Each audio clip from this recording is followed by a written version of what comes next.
All right, I'll bring us back in order. Administration has gotten us adjusted, so for the public, we are just streaming directly. All right, I'll bring us. Well, maybe not.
Provide an update on the potential early childhood development millage. So we had a presentation already within the board packet. Potential early childhood development millage. So we had a presentation already within the board packet.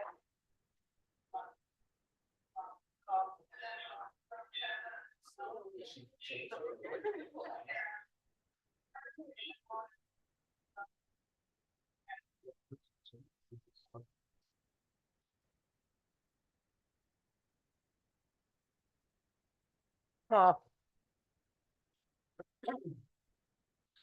My poor colleagues, they like hearing me talk so much. Now you get to hear it 3 times. Look at that. Wow.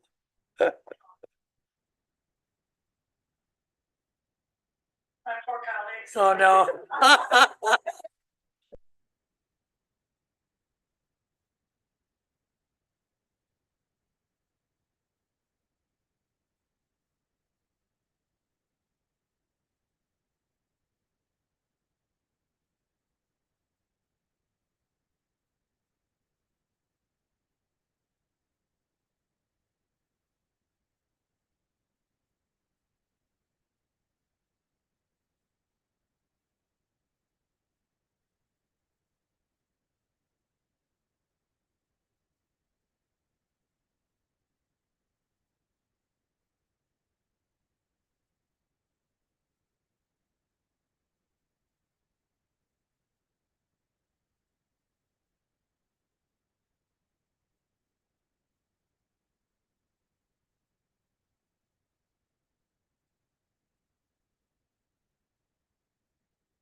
Test 1 2 3. Test 1 2 3.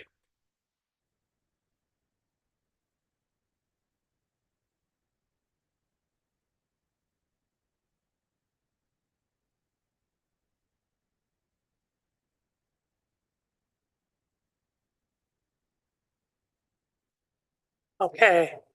That didn't echo Administrator Catlin, so we got our fingers crossed. Council has just reminded me to just recognize for the record, Commissioner Morales has joined the session a bit ago at this point. But anyway, so I'm gonna steer us back to early childhood development millage update. So again, we received the previous presentation materials. We had some discussion about this last time. We had additional dialogue with our partners from the Michigan Transformation Collective, board leadership, and sort of talked through some potentials of, some general buckets of funding recommendations, potential partnerships that could help us steer funding if the voters do support moving forward with a childcare development millage. Again, just from the materials they shared with us, we know it's very burdensome on families, particularly we're a federally recognized childcare desert, especially for kids, 0 to 2. Families are spending more on childcare than they should be spending on housing, 38% of their income. They quote here for us that tuition ranging between 10,400 to 12,700 a year for childcare. The other thing about childcare workers is that they are some of the lowest paid workers. Those workers then will also be predominantly female.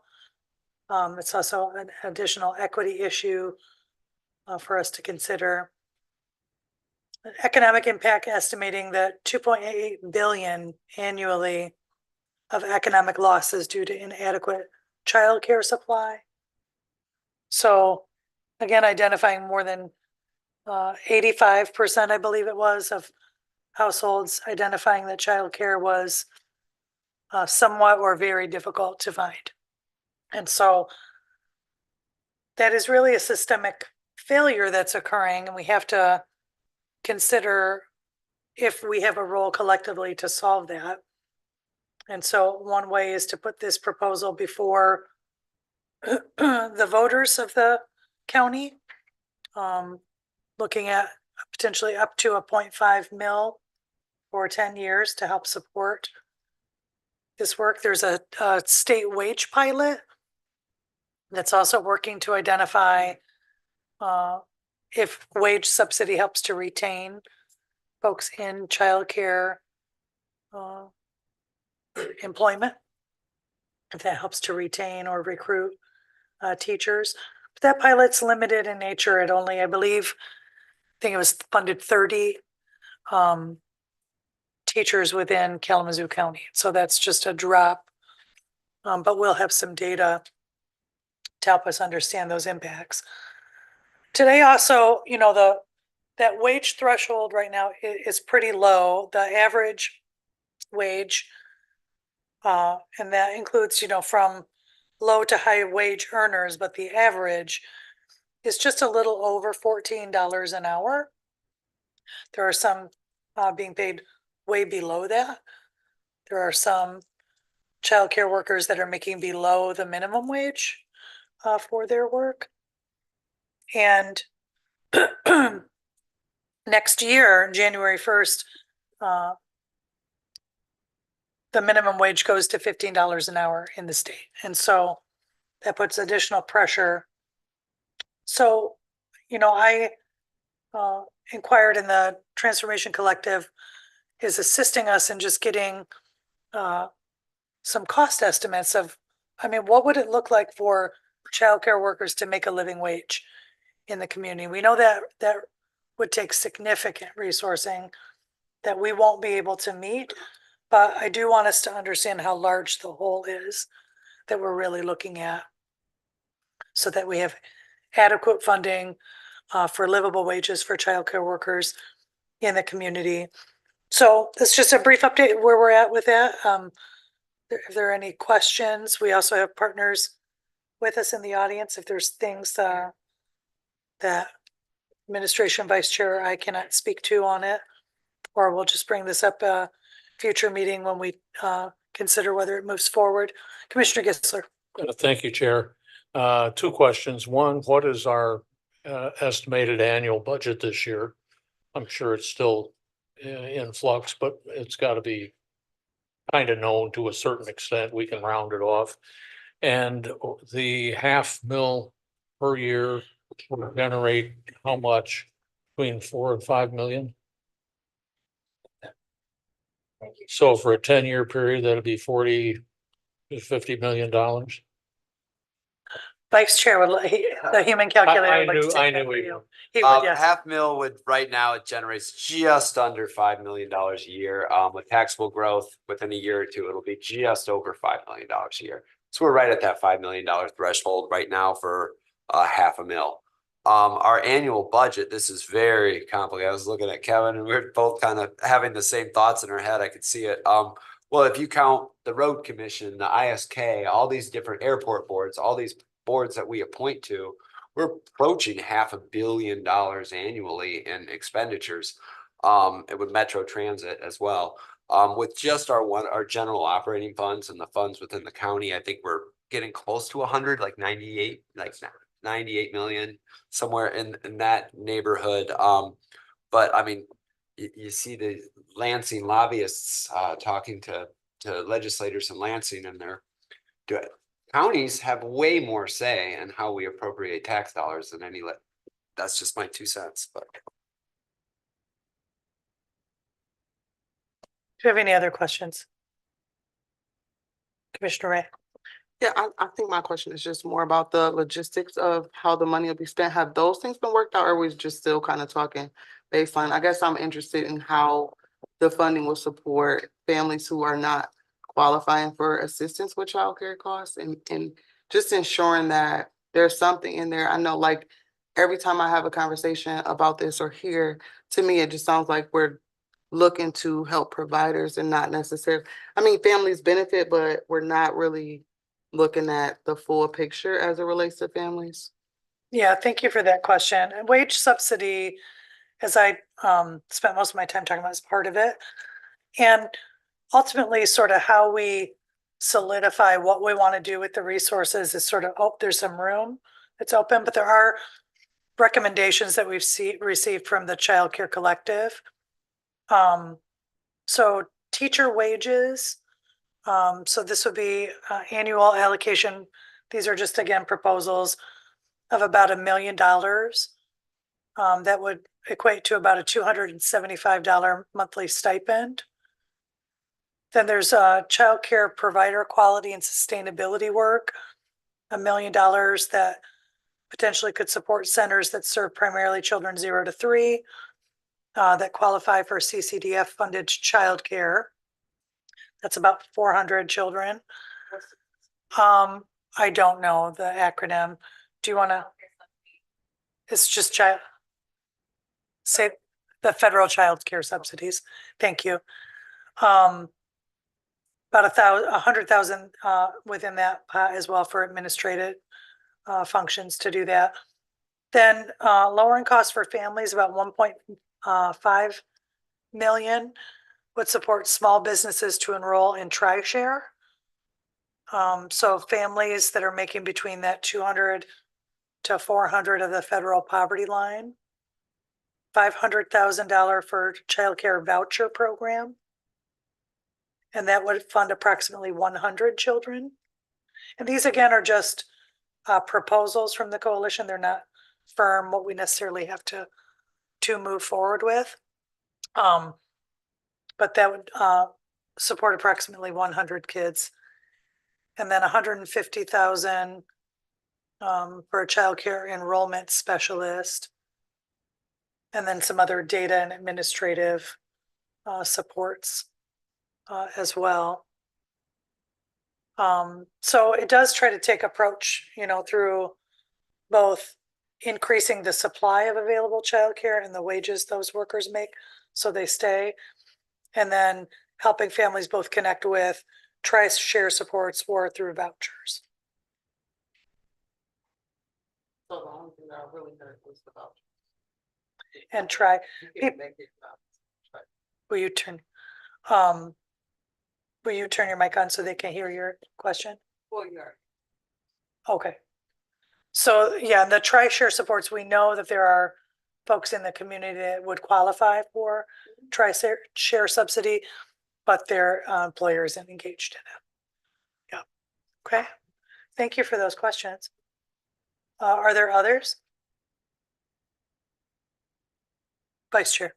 Just a comment, the tri-share portion of this as well as the vouchers are my favorite two portions of this because we need to be getting more businesses involved in the tri-share program. It's put on by the state as both an economic mobility sort of engine, as well as a place where more and more people can enter the workforce. So those two things I think I'm in strong alignment with.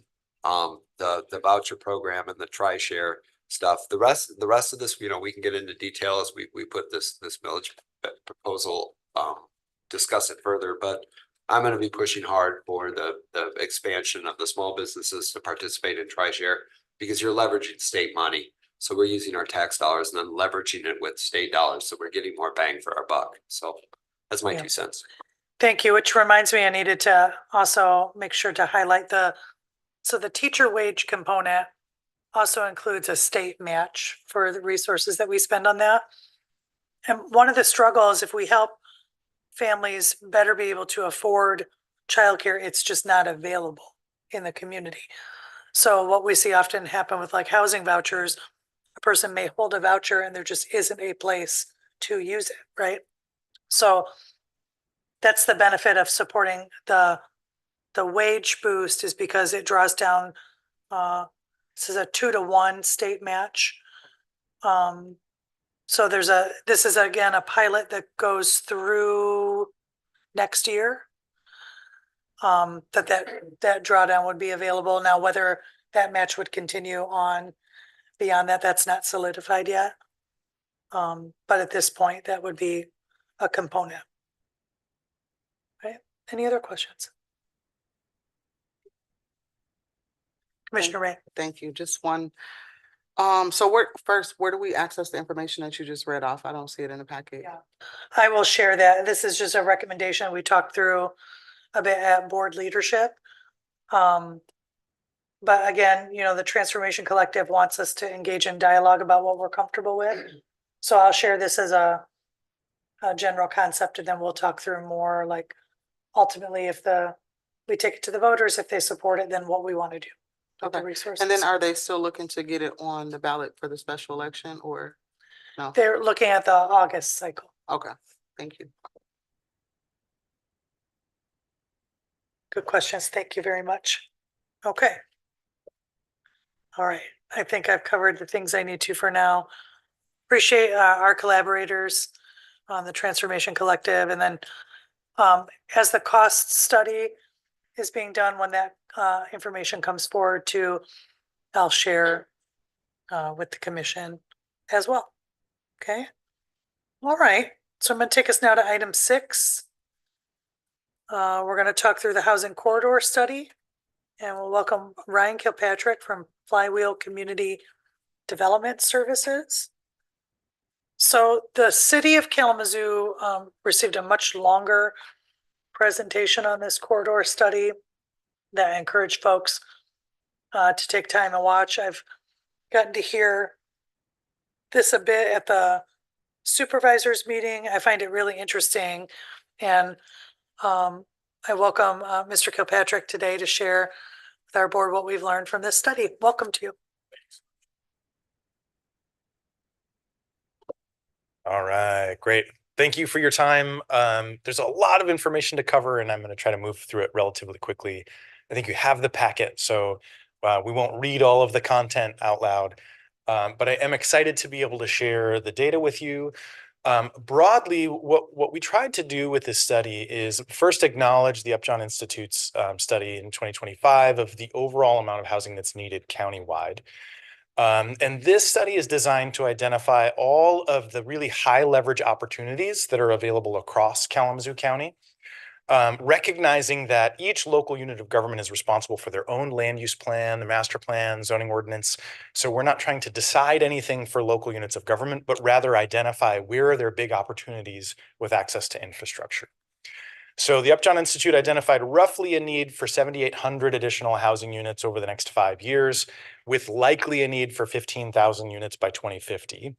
And if we're going to add that many housing units, having some semblance of a plan for where do they go and how do we fund those units? Are they private sector market rate? Are they affordable, subsidized? Is it some mix of the two? We're going to talk a little bit more about that. But the first thing I wanted to do is ground us in a set of core principles, which are making sure that we're creating options for everybody. So we're going to talk a little bit about demographics. We're going to talk about affordability, the need for housing at all price points, as well as all ages, wages, and life stages. Making smart investments. You all, I think, are leading the state of Michigan in terms of the way you are investing in housing with county dollars. Using those dollars as efficiently as possible is really important.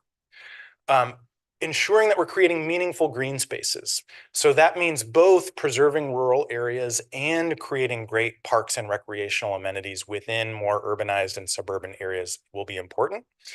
Vibrant places, so connectivity and proximity to small Main Street style village centers, as well as retail, schools, libraries, all of those things are really important. Making sure that all the decision-making is locally driven so that this isn't top down, but bottoms up. And then lastly, a recognition that we have a shared responsibility across the county where each municipality is contributing something alongside of the investments that the county is making. So with that said, one of the things that's really important to acknowledge right now in this moment, and this is happening across the United States, is we have this major demographic shift that's happening. And so while much of our land use policy over the last 50 or 75 years has been rooted in the idea that a majority of households are families with children, what we're actually seeing is about 2/3 of all households are either single adults with no kids at home or couples with no kids at home. And Kalamazoo County is relatively indicative of that. 63% of all households are either singles or couples with no kids at home. And yet what we're finding is a significant amount of the housing that is available or being planned for is large lot single family homes that are relatively expensive compared to what people can afford in the community. And frankly, compared to the household sizes that we're seeing.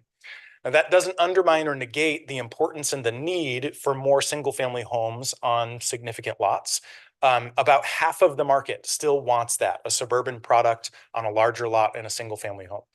But the other half of the market, the National Association of Realtors does a study every year. They found that 53 to 56% of home buyers are looking for smaller homes in more walkable neighborhoods that are close to amenities. And what we also find is that in Kalamazoo County, this was a study done by the University of Michigan a couple of years ago, only 9% of current residents in the county live within one of those walkable neighborhoods, and only 3.6% of the land area is planned or zoned for that type of walkability. Now, again, remember that about half of the market, right? So the other 44% of households want more suburban and more rural environments. And so those are important things to remember that we need to continue to plan for.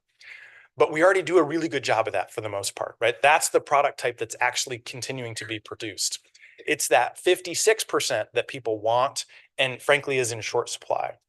And one of the things that we know about local economics is that when you have a thing that a lot of people want, but there isn't very much of, price goes up, right? And so what we want to be able to do is create more opportunity for the kinds of housing that people are asking for in the places where local units of government say it's appropriate.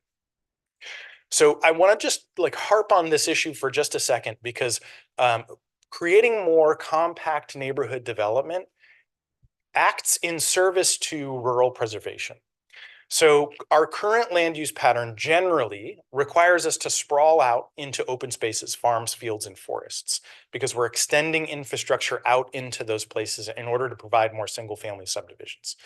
That's okay in some instances, but if all of the next 15,000 housing units that get created are out in those rural spaces, what we're going to end up doing is undermining what makes those places attractive to people, right? More often than I can count, I have folks in rural townships tell me, we moved out here to get away from the urban environment. We moved into this township because we didn't want to be in a cookie cutter subdivision, or we didn't want to be in an urban neighborhood. And so protecting those places is part of the plan, while also allowing for more development to occur where we already have infrastructure, where we've already made investments in sewer, water, roads, broadband, electricity, and gas. So this is a comparison between all of the land that is currently available across Kalamazoo County that is vacant and zoned for residential on the left, and all of the land that we've identified on the 56 corridors that exist in Kalamazoo County that are well served by infrastructure and have a significant amount of available land that's either underutilized or vacant.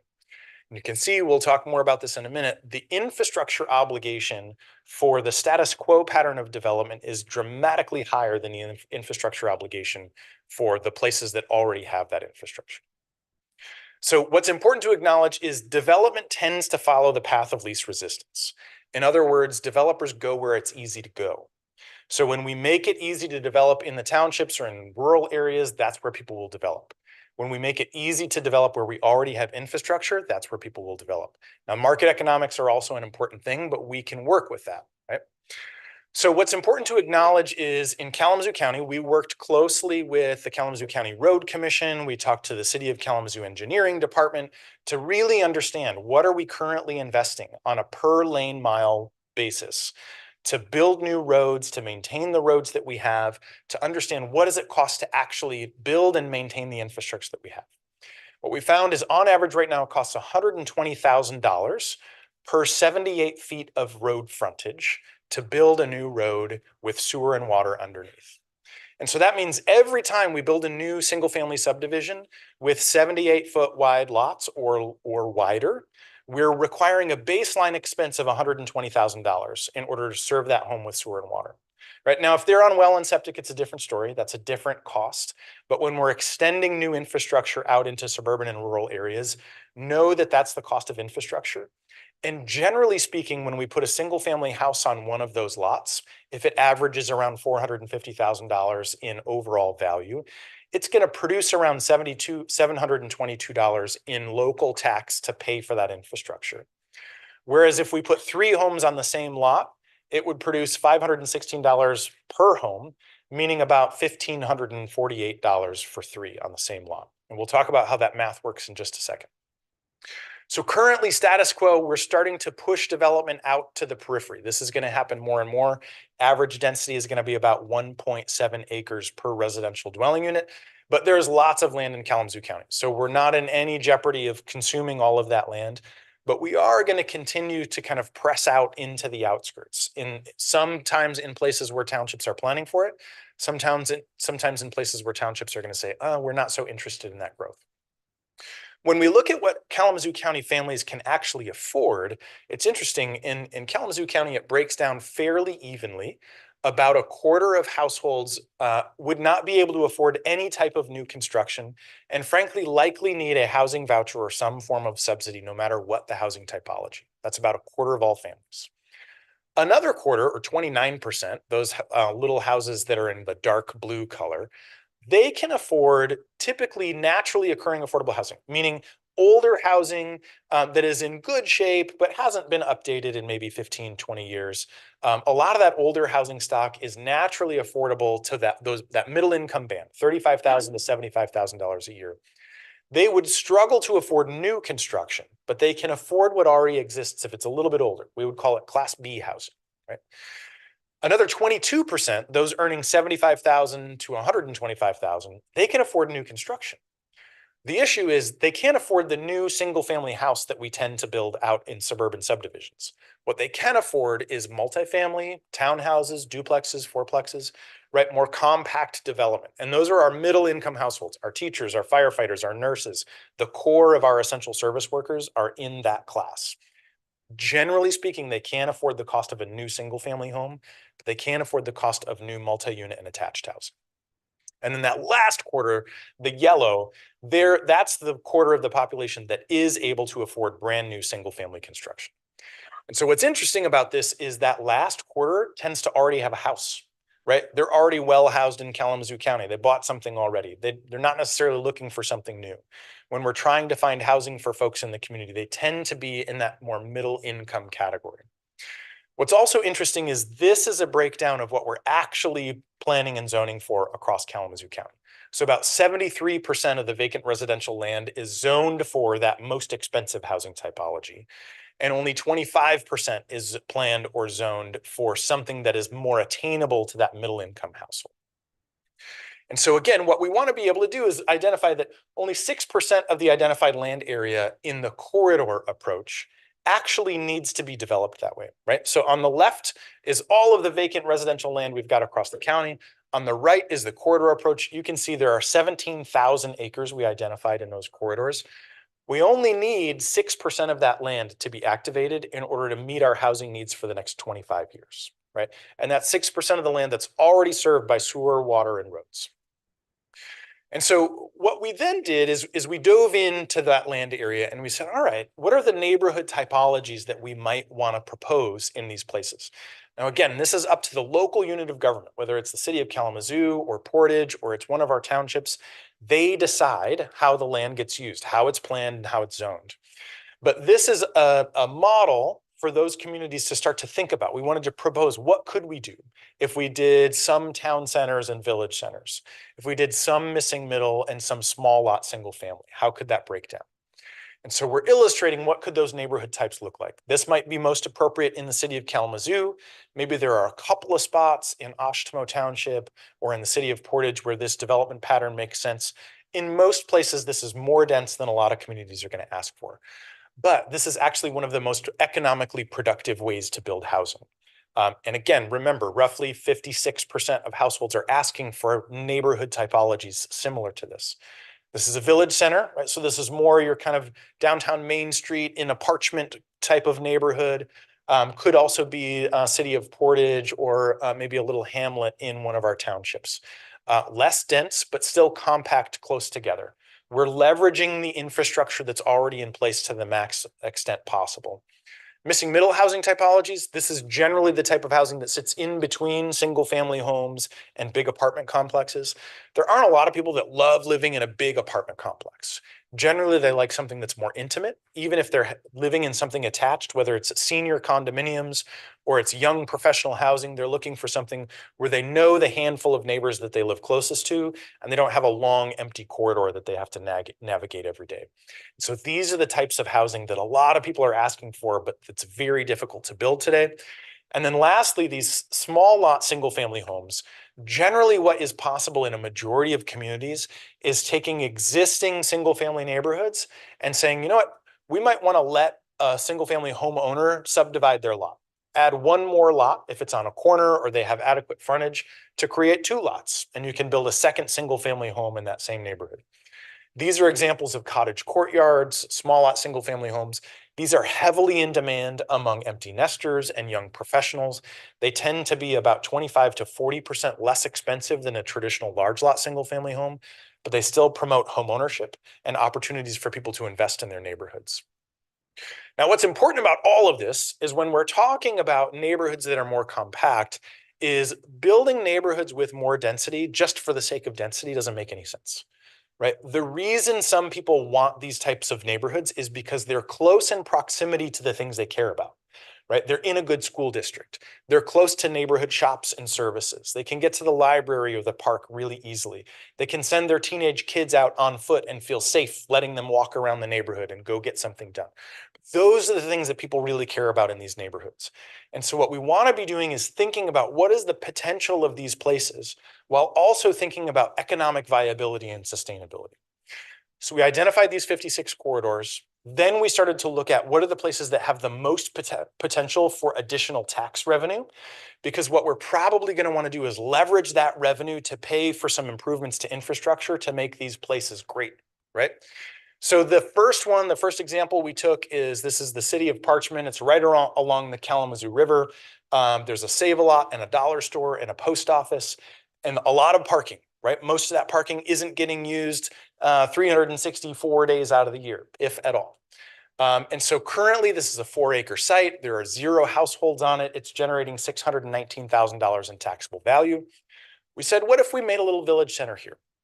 And this isn't just a pretty picture. This is rooted in local market dynamics. So based on the existing planning and zoning tools and incentives that are available in Kalamazoo County, this is possible today, right? We can find developers that are willing to build this today. And the opportunity here is on that same 4 acres, with the same amount of infrastructure that's currently serving that property, we can go from, what was it, $619,000 in taxable value to $14.7 million in taxable value, while simultaneously creating 105 new households.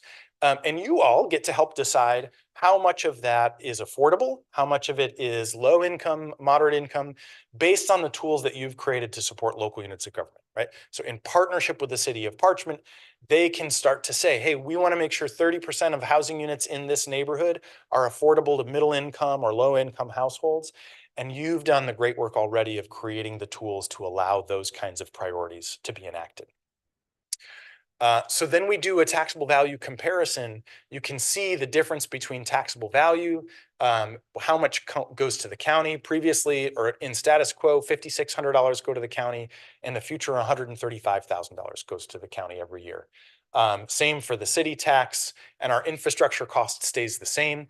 So what we do is we go from a land use pattern that is only generating about 40% of the tax revenue necessary to pay for the infrastructure to a land use pattern that's generating 1,500% of the taxable value necessary to pay for the infrastructure. So I'm going to go through a couple more really quickly, and then I promise to wrap and give you time for questions. This is the old Pavilion Mall, right next to Target. Don't worry, we're leaving Target right as it is. But there's opportunity here. Like if you look to the north side behind the mall adjacent to Target, there's a lot of land. I'm guessing people don't even know is back there. And so what we've done is we've illustrated, currently this is 48 acres. It's actually producing a lot of tax revenue, $17.4 million. That's pretty good bang for your buck.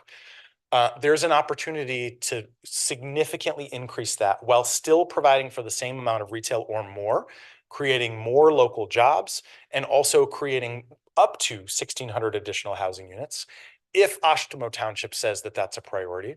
And the idea here is this can be phased. This is supposed to play out in phases, but my little GIF isn't working. So again, what you can see here is the change in taxable value over time by jurisdiction. We go from the current mall is already producing a lot of revenue per infrastructure ratio. The new model increases that 6-fold. And again, you all have created the tools to help make those housing options attainable or affordable depending on the priorities of the township. All right, the last one, this is a little more tame, right? We're not as aggressive with our development approach on this one. These are 2 single-family residential lots in the city of Portage that we said, what if we supported a little cottage courtyard? Green space in the middle, parking off to the side. Instead of 2 single-family homes, we could support 17 households. Again, it generates $2.6 million in tax revenue compared to if we built 2 single-family homes, it'd probably be about $400,000, $500,000 in tax revenue. So there's a lot of opportunity in these kinds of neighborhoods to support these things. But one of the things that's important is on these corridors, what we've identified is a lot of these are placeless places. They're places that have been designed to drive through. And so they're not super attractive to claim, oh, you know, my address is West Edge Avenue. And it's in a place that most people are kind of going to the drive-through fast food and then they're getting out of there. And so part of what we want to be doing is creating environments that allow people to walk around and have that be a safe, dignified, maybe even enjoyable experience. Because as you were talking about childcare earlier, that tends to be one of the top 3 expenses in every household budget. The other 2 are housing and transportation, right? So if we take housing, transportation, and childcare together, that generally accounts for about 75% of a family's budget. If we're creating opportunities for a family to say, you know what, this year we're going to try to become a 1-car household, we tend to be able to save that family $10,000 a year. And if they can invest it in housing or childcare or something else, it creates significant opportunity for economic mobility. So prior to 1950, we built places for people that also accommodated cars. Post 1950, we generally built places that were only designed for cars. We just assumed everybody's going to get around by car only all the time. I've got 2 teenage boys. They are going mad right now because neither of them have cars and they are trapped, right? They can't go anywhere unless I or my mom drives them around because we don't live in an environment that makes it easy for them to go be free, right? Same for my parents are in their 80s. They don't love driving anymore. They're still relatively physical fit. They don't have a lot of opportunities to walk around either. And so the more we create places that are tied to our residents and connected in proximity to the things that we really want to be close to, and allow us to choose, am I going to get in the car for this trip or am I going to walk, right? Am I going to hop on a bike or am I going to get in the car? When those options are available, people start to choose, I'm going to do the thing that's healthier or that gives me 10 minutes of exercise or that just lets me get some fresh air for a little bit. It doesn't have to be an economic choice. It can be recreational. It can be spiritual. And so we want to create some places to be while also recognizing that some places have to continue to be places that we drive through. So the quick takeaways are creating streetscapes that allow people to have a residential address that they're proud of, that's dignified. Allowing for that soft density that's enjoyable, that allows people to sit outside, maybe have a meal. They can walk back upstairs into their condo or their apartment. These are the types of places that people really love being in, and we tend to pay a lot of money to go on vacation in, but then forget, oh, we have the ability to build those back home where we live. Creating spaces that accommodate 8-year-olds and 80-year-olds tend to accommodate the rest of us pretty well also. Recognizing that every single time we've tried to expand a road in order to relieve congestion, what tends to happen is we fill up that lane with more traffic. Almost all the time, eventually that extra lane gets full of more traffic. And we're consuming a whole lot of land with surface parking that isn't generating tax revenue, but is creating issues for stormwater management. It's creating urban heat island effects. It's separating land uses significantly. So the more parking we build, the harder it gets to walk because you have to walk through all of these empty parking lots. And then lastly, when we design for choices, we give more people expendable income, right? We give more people the option to choose. Am I going to drive or am I going to walk? Am I going to buy my kid a car or am I going to say, I walked to school when I was a kid, you can walk to school? Creating those options allows us to recognize that infrastructure invites behavior. And the more we're able to invest in those things, the better our communities become, the healthier they get. So lastly, going forward, what we want is for local communities to feel empowered by this, not obligated by it, right? So if a local community says, thanks for doing the study, we're not interested, that's fine. What we hope is that of all of the 17,000 acres that we identified in the study, that local communities can pick one place each, that they can say, well, you got 90% of this stuff wrong and we don't like it very much, but you got 1% or 4% or 10% right, and we like that. And we want to make some investments there in partnership with the county. We want to think about what incentives we can leverage. We want to think about the millage and how we use that. And if they're willing to do that, then we've got a toolkit to help them execute, right? To go from that more kind of strip suburban commercial pattern that doesn't generate a lot of revenue to a more walkable, amenity-rich, place-based neighborhood. So this toolkit will walk local communities through what that process looks like. You've got a stellar staff here at the county that can help to support local communities in that decision-making process. And we hope that the more each local community decides to do this once, the more they feel like, oh, actually, this feels pretty good. We love working with the county. We want to partner again on another site, and we've got some developers who are interested. So none of this happens overnight. This is a long game. Right? I'm not going to pretend that in the next 2 years, you're going to see transformation across 56 corridors. What we hope is over the next 2 years, you've got at least 2 sites that are actively in redevelopment using the tools that you've created and leveraging what we've identified in the corridor study, because there's so much opportunity in Kalamazoo County and there's so much good investment in high quality infrastructure. It would be a shame to let it go to waste. So I'm happy to take any questions or sit back down quietly. Thank you so much for the presentation. Very informative. I'm going to go to Commissioner Gissler and then I'll come back to Vice Chair. Thanks, Chair. 2 questions. One, Ryan, I know I've seen your presentation before, either to the supervisors or to the road commission, and I can't find your slides anywhere in my machinery. Oh. I know it's there. Oh. Because you said you were going to be happy to send it to Yep. us. Could you put it out again? And Yes. let us take another peek at it. Absolutely. And you'll also be getting a PDF report that's got more text. Okay. So we're doing a narrative report that you can read through. It'll be 20, 22 pages. So robust, but not overwhelming. But you'll also get these slides. And my second question is, do you have any intimate knowledge of the developer that's working at Center and Portage Road, taking what used to be a bank forever and turning it into, I think it was 151 apartments and 154 parking spaces. And that was one of the first things that caught my eye. I thought, how can you do that if you got 2-car families? Well, Yeah, you kind of answered that. that's right. Yeah, a lot of households are single adults, or you can have a 2-adult household where they're trying to get by with just 1 car. Yeah, and we're seeing that more and more. There was a long time there where even banks would say, hey, we're not going to underwrite this project if you don't have 2 cars because we don't think you're going to lease up. But more and more, we're seeing examples of those kinds of properties leasing up just fine with 1 space per residential unit. And with respect to that development, they've got fast food right across Center Street and they've got Latitude 42 right behind it. Oh, sure.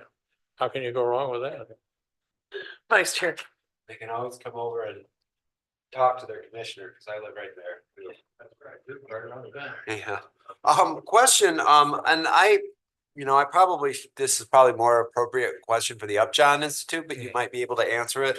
The 75 households that are 75 houses, new houses that we need by 2030, is that anticipating roughly a 20,000 population increase in the next 6 years? I mean, It is a question for the Upjohn Institute. So generally what we're seeing right now is about 2.4 people per household. okay. So if the other important aspect of this is we have a lot of households across the state, including in Kalamazoo County, where we have households that are doubled up, right? So the people already live here, but they're sharing 1 house instead of probably they should be living in 2 different housing units. Okay. Right. And so you can think about this in a few ways. Sometimes it's 2 families that are doubled up in 1 house. Oftentimes it's young adults that have sort of failed to launch. Right. And so you've got 26-year-old and a 28-year-old that still live at home with mom and dad because rent is too expensive. There's not enough out there available for them. And so they already live here. It's just that there isn't a unit available to them in their price point in a location that they're excited about. It's easier to live with mom and dad. But the minute something attractive and attainable becomes available, they're out, right? They're ready to move out of mom and dad's place. So it doesn't necessarily mean that we're going to grow by that significant population. It does mean there's a lot of latent demand in the county. And then the last element of this is you've got a number of folks who currently live outside of the county but commute in because they work in the county. And there's a small share of those, I would guess probably 8 to 10%. Again, a better question for Upjohn. A small share would say, you know what, if there was something closer to where I work and in a decent school district or close to the thing that I want to be close to, I might move into Kalamazoo County. But until that's available, I'm going to continue to commute from Berrien County or Ionia County or whatever is they live. Okay, so the 7,500 new housing units needed in the next 4 years or so, that's not an increase in population. A portion of it may be, but Yep. a portion of it is probably people that are currently living into the county. Yep. Okay, and then I got 2 more quick questions. Actually, maybe 3 more. We talked about the taxable value, and that I think that's a great incentive for local units that are looking at the 5 and 10 year budget projections. But a lot of these units are wrapped into a brownfield plan, or that becomes part of their capital stack. Yep. That limits their ability for that taxable growth, does it not? Or you have to wait 20 years before the municipalities actually receive it. Most of it is given back to the developer, correct? Yeah, so it depends on how the local unit of government structures their reimbursement agreement. But yes, there are definitely going to be instances where in order to instigate or incentivize the development, a brownfield agreement is put in place. That new tax revenue gets captured for a specified number of years. Could be 10 years, 15 years, 20 years. I think one of the things that's important to acknowledge is on these corridors, that infrastructure is already there, right? So that means current taxpayers are paying for the infrastructure that's already there. If we have to give up 20 years of tax increment, right? New tax revenue that's created as a result of development. But we know at the end of that 20 years, we're going to have 5, 6, 10, $17 million of additional revenue. That infrastructure is getting paid for one way or another, right? And the alternative is no additional revenue gets created on the site. So yes, they may have to forego some of that revenue for a period of time, but more than likely over the length of the development and the lifespan of the infrastructure, we're generating significantly more revenue over time. And that gets to the point of you got to be very careful when you create these incentives to Yep. make sure that it makes sense for both parties to, one, get the job done, and Yep. then two, to make sure that you have the revenue as a local unit to be able to continue to do more. Yes. My last question, the 7,500 by 2030, going back to that again, looking at the number of new builds that we've done, even with our housing millage, that's, I hate to say it, but that's just impossible. Yep. It's not gonna happen. How do we look at what is a realistic expectation of what we can do? And how do we make that more efficient in that you alluded to, the townships and the cities, they have all the zoning power, they have all the ability. What we have at the county is a carrot, basically. We don't have sticks, we have carrots. That's right. How do we utilize our carrots to make more compliance, to get closer to that 7,500, knowing that we're never going to hit 7,500 new homes built in the next 4 years? Yeah. Certainly even with the subsidization of the housing millage, it just won't happen.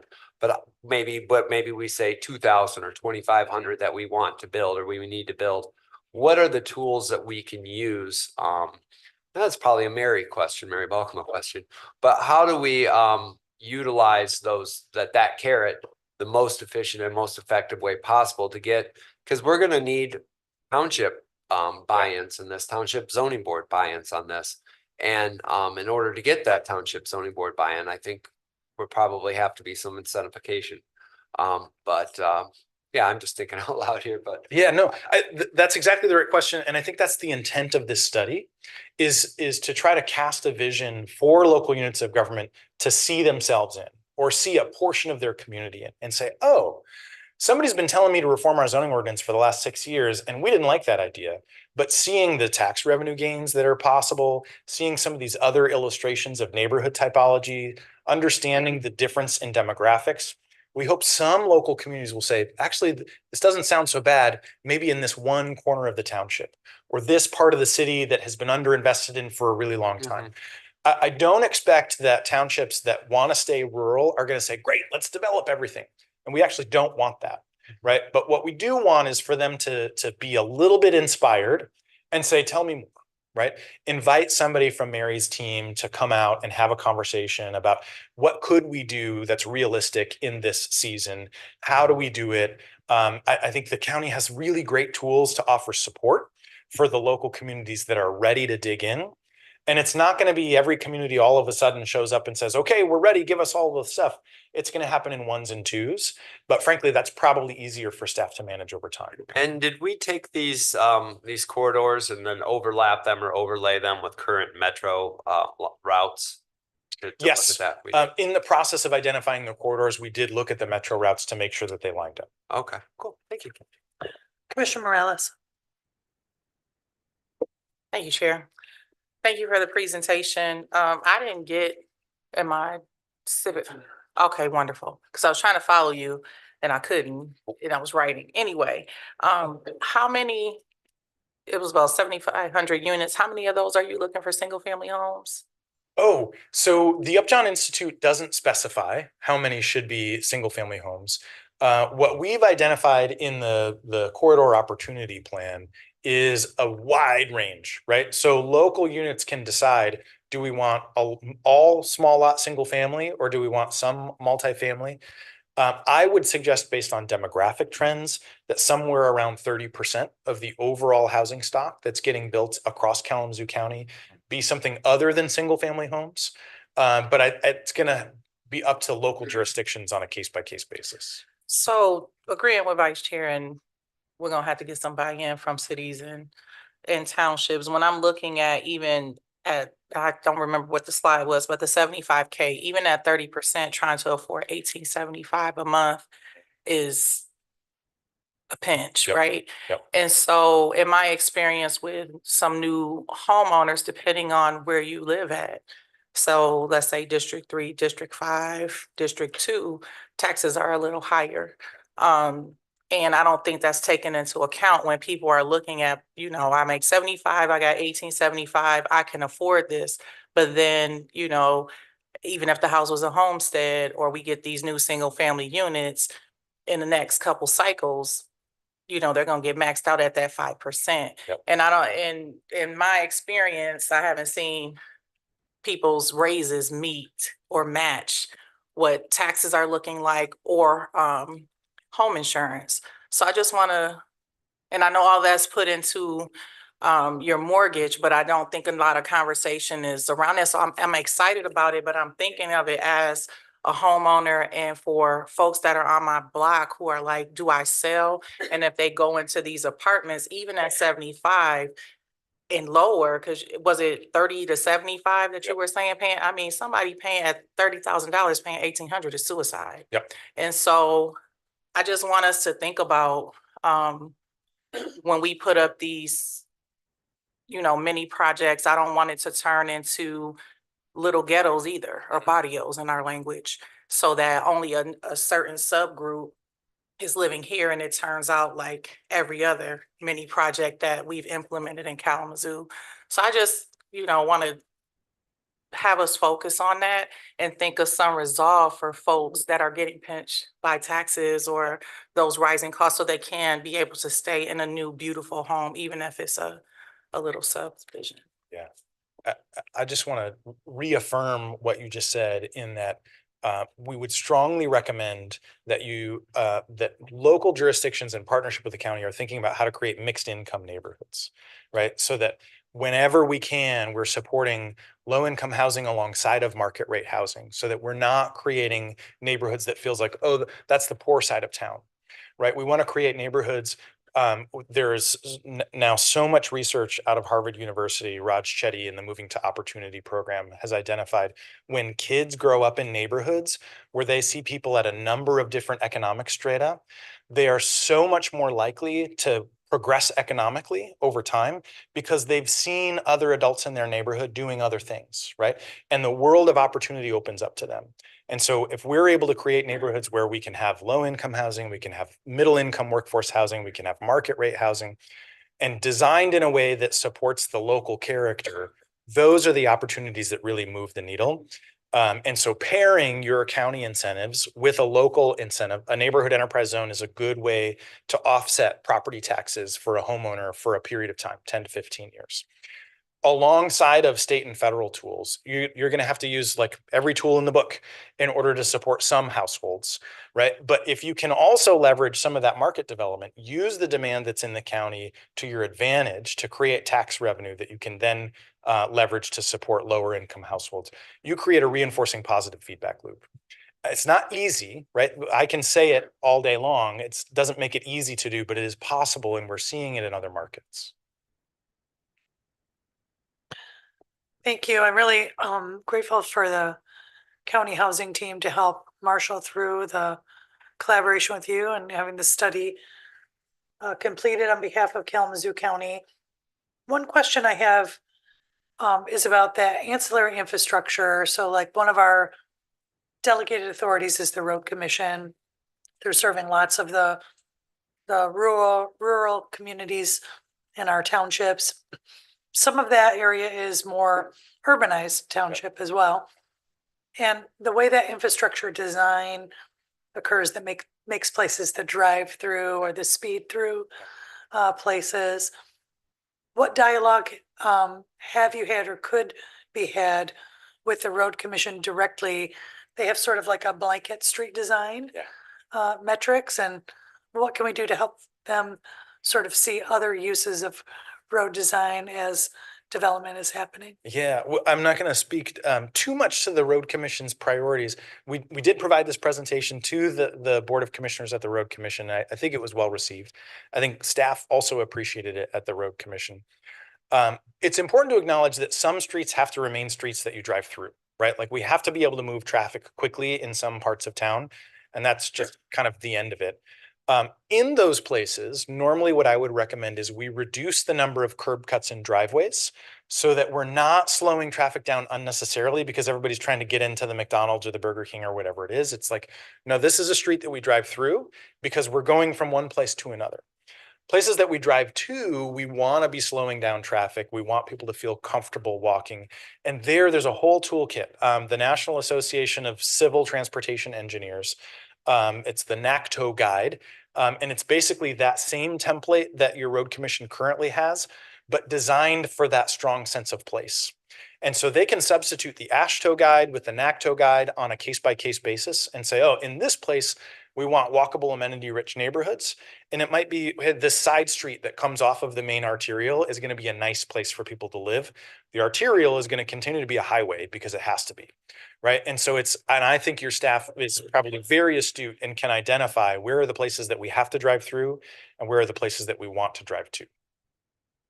Thank you. And, seeing this presented to the township supervisors, I think it was encouraging to see the interest, the education that it provided, and just an opportunity through some of the examples that you share of just visioning, parts of the community a little bit differently. And,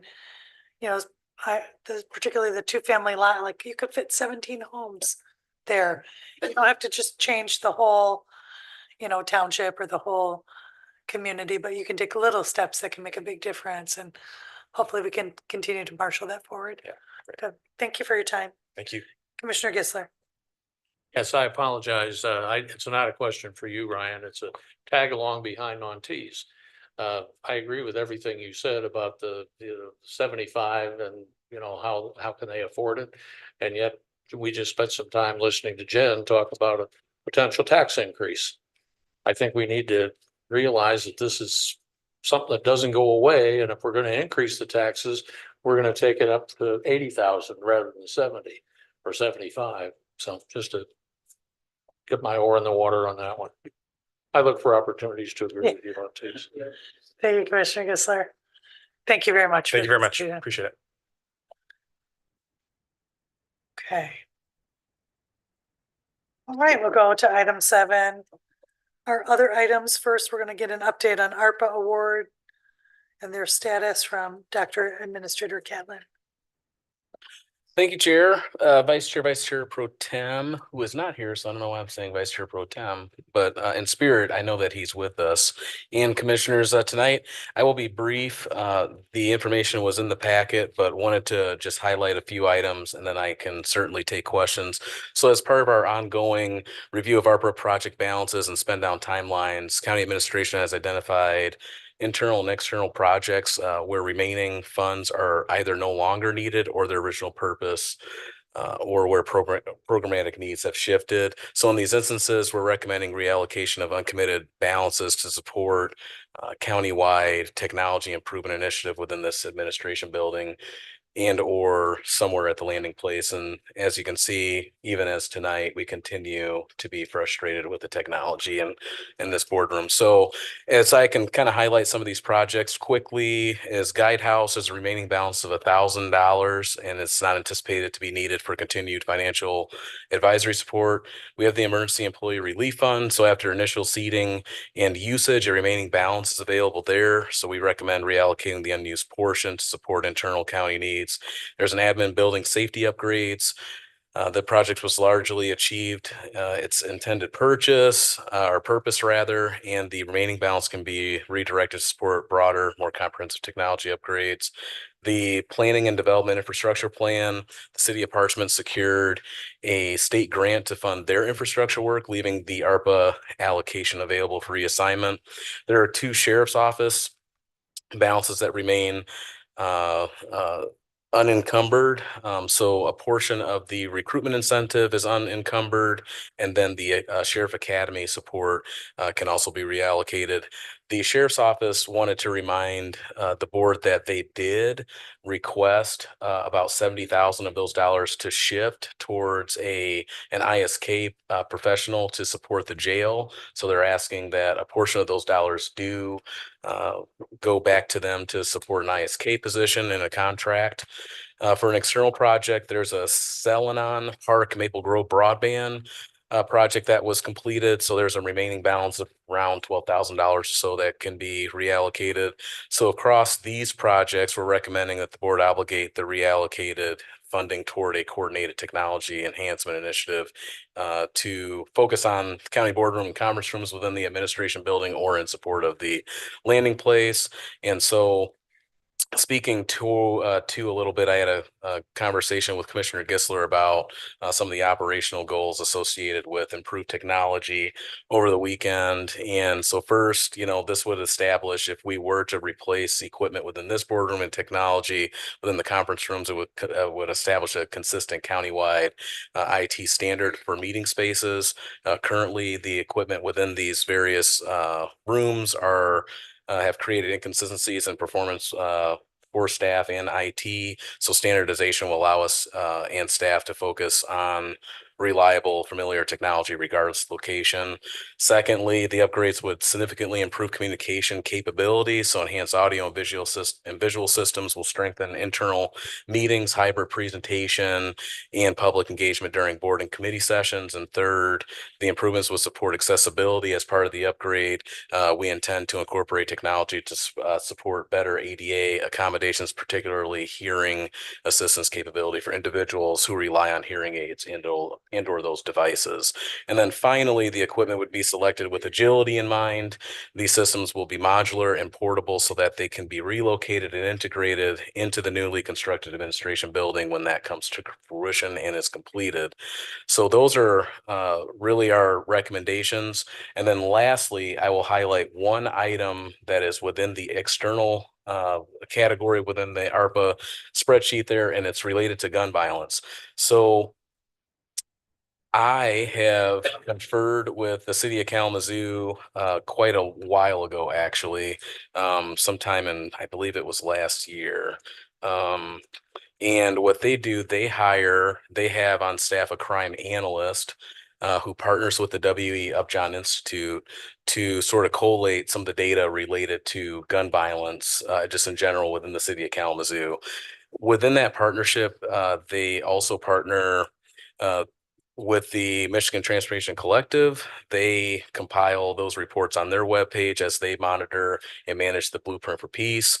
So one of the ideas for that $200,000 balance could be to support, and I've already spoken to the sheriff via email. I have a meeting with them tomorrow about something not related, but we're going to talk about this as well, is to support a crime analyst position.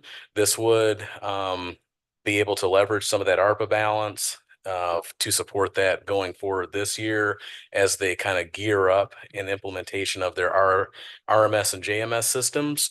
And then also it would allow for them to partner then with the W.E. Upjohn Institute to sort of collate that data and make it more transparent to the public. So that balance could potentially be used for that. And that was part of the recommendation when the gun violence subcommittee of the board met back in 2024, I believe. So I'm happy to take any questions about any of the content presented.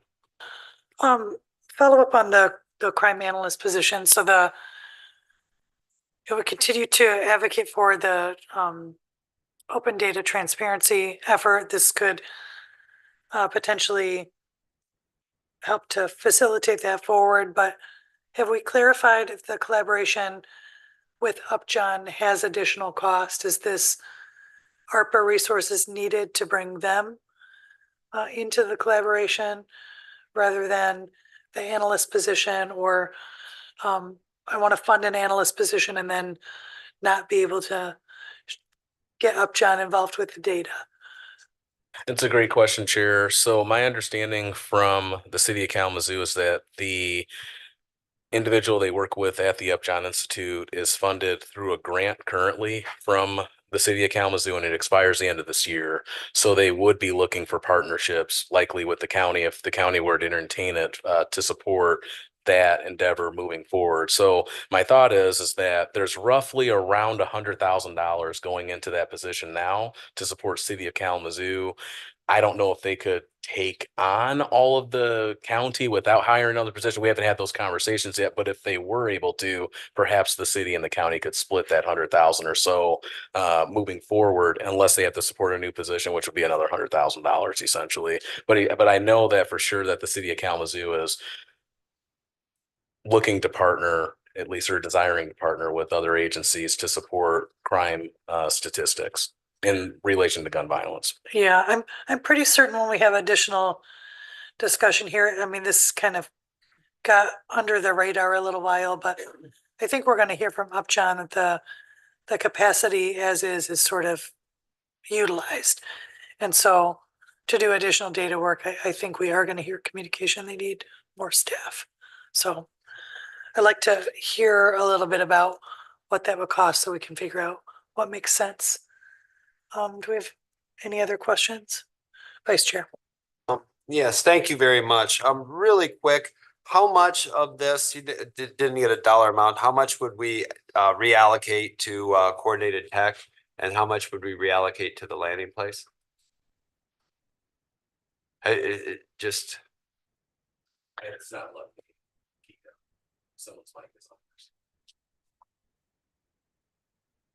Thank you, Vice Chair. So Chair and Commissioners, so the amount is in I don't have it up, but we aren't recommending necessarily an amount to support each. It's really up to the board. I believe it's a little over $400,000 is available to reallocate. These numbers are as of December 31st, 2025, so they're not necessarily totally accurate, but they're not far off.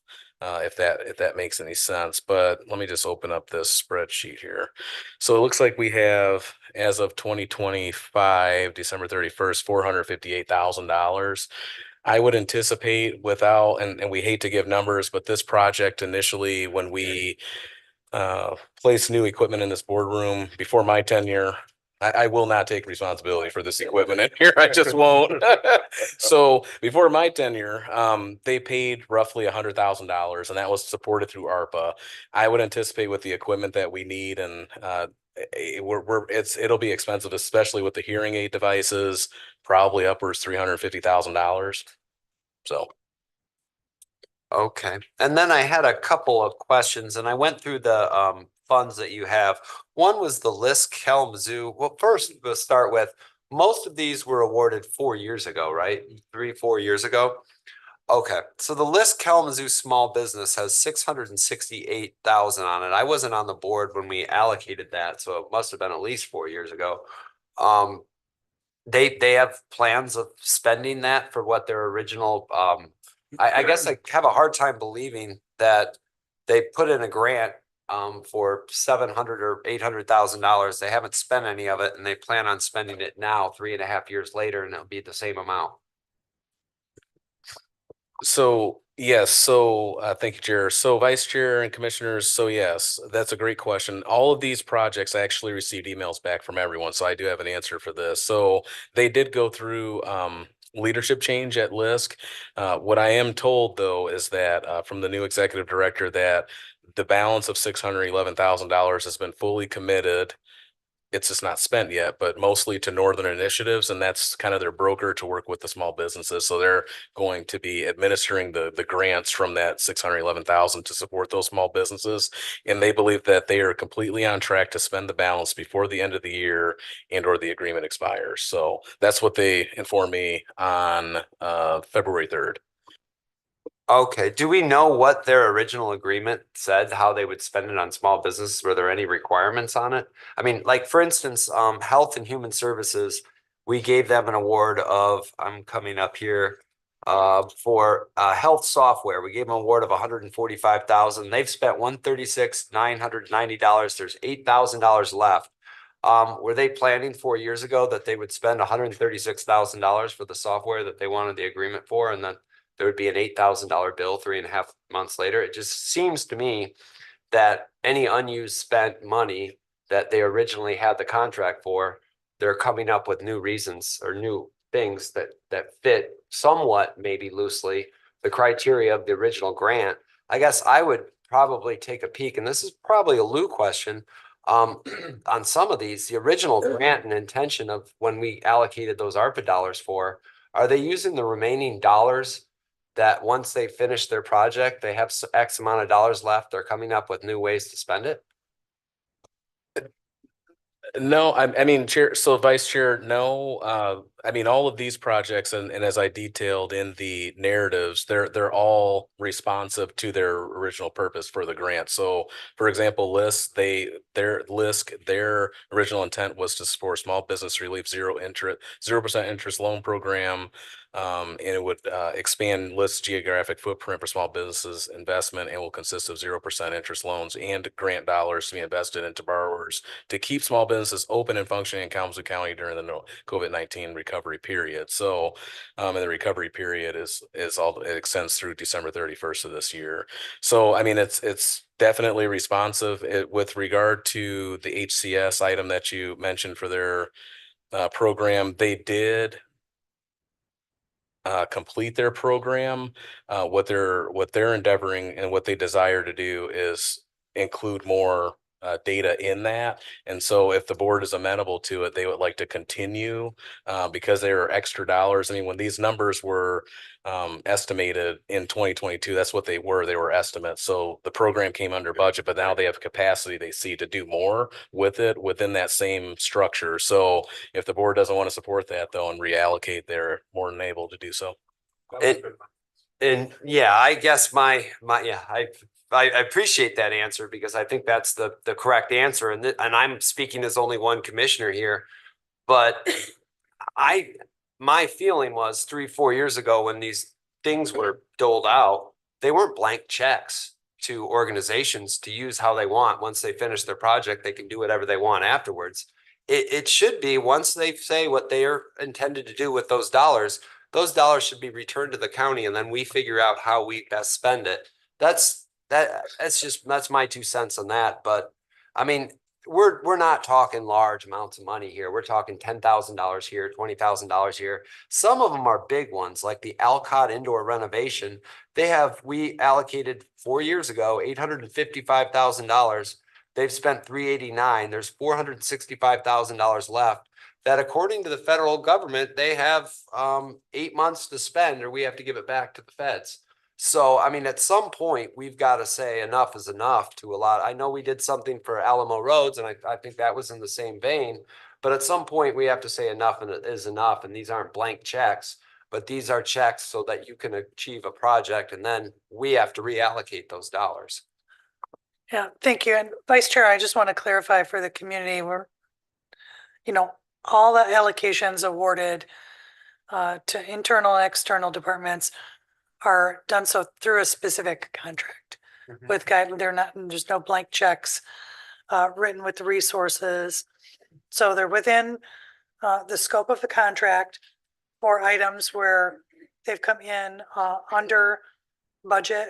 They've made a communication back to administration, but all of the resources also were assumed as replacement reserves. So we want to be diligent, make sure that we're having, good accounting for the expenditures and to deploy them in other ways if needed. But I'm going to let Administrator respond, then we'll go to Commissioner Morales.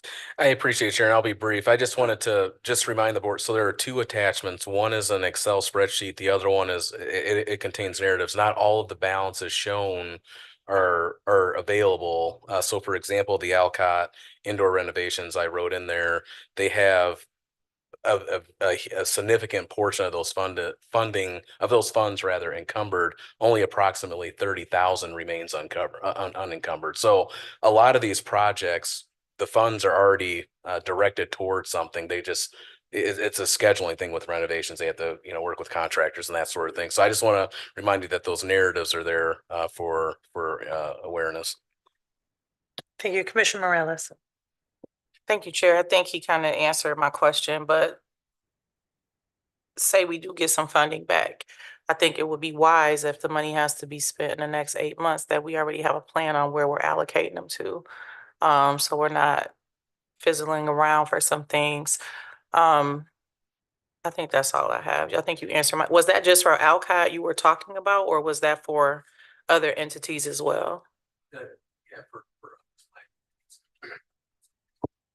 There we go. Yeah, thank you, Chair and Commissioners. Commissioner Morales, yes, that's for all. So I've included narratives for every project that has funding available. So within that, it's multiple agencies. And a lot of times you'll see that there looks like there's a big balance. So even for LISC, for example, there's a big balance, but they've informed me that the funding is encumbered. So they plan on spending it within the time frame.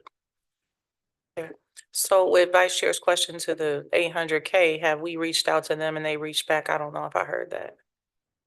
Yes. Yes. Okay, thank you. Commissioner Ray. Thank you, Chair. So I want to say I agree with Vice Chair and recommend that we follow up with LISC maybe a month, 2 months, because this has been a long time coming with that $600,000. And then the question about the sheriff, when you said he had a request for 72,000 for ISK person in the jail, where was that?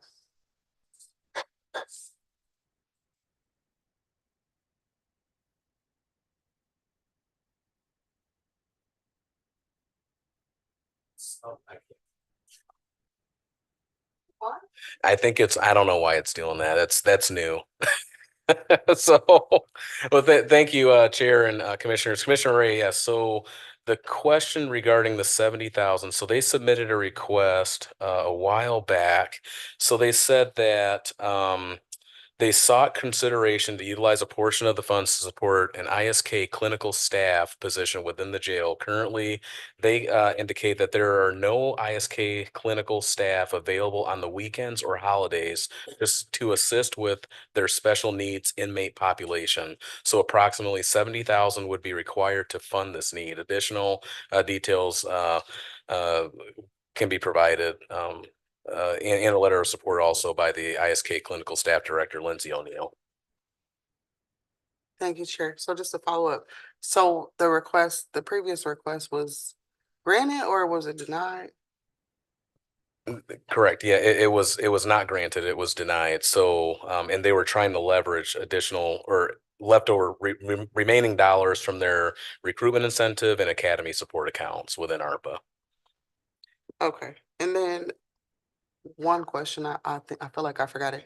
I had a clarifying question. Oh, so the $30,000, that is unencumbered from the indoor.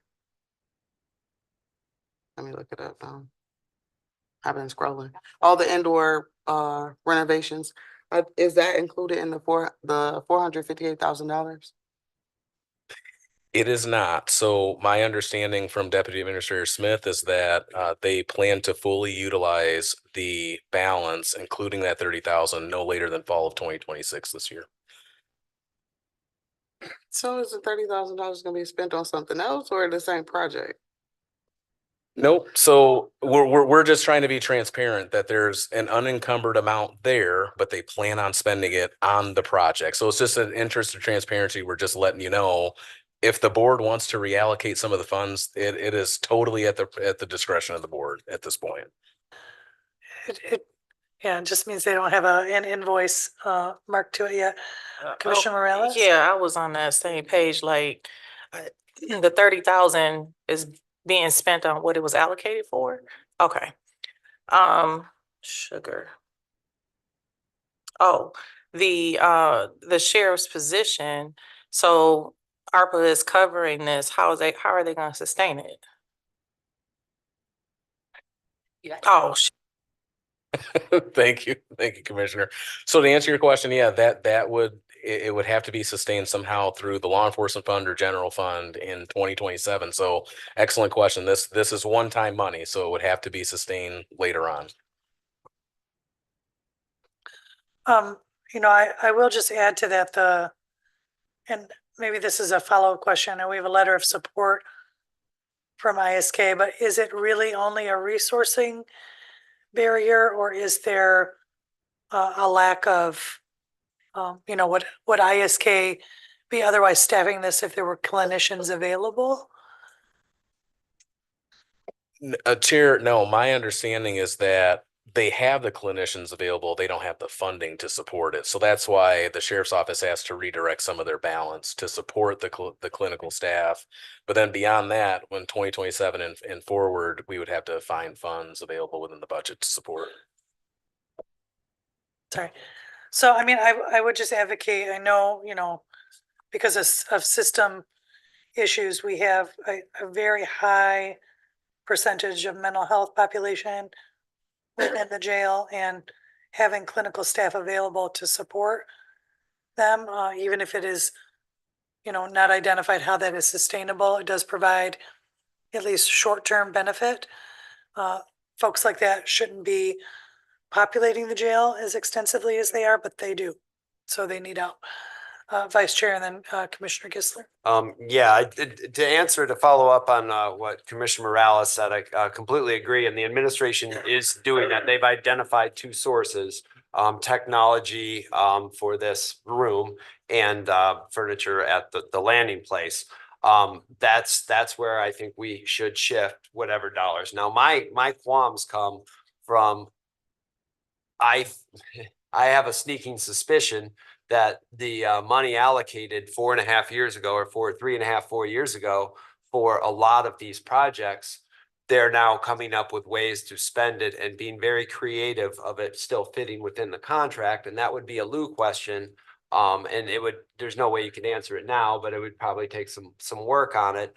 But are these new projects or these new allocations, the 8,000 here or the 465 here, were they part of the original request that was given to the Board of Commissioners 3 years ago saying we need this dollars for this?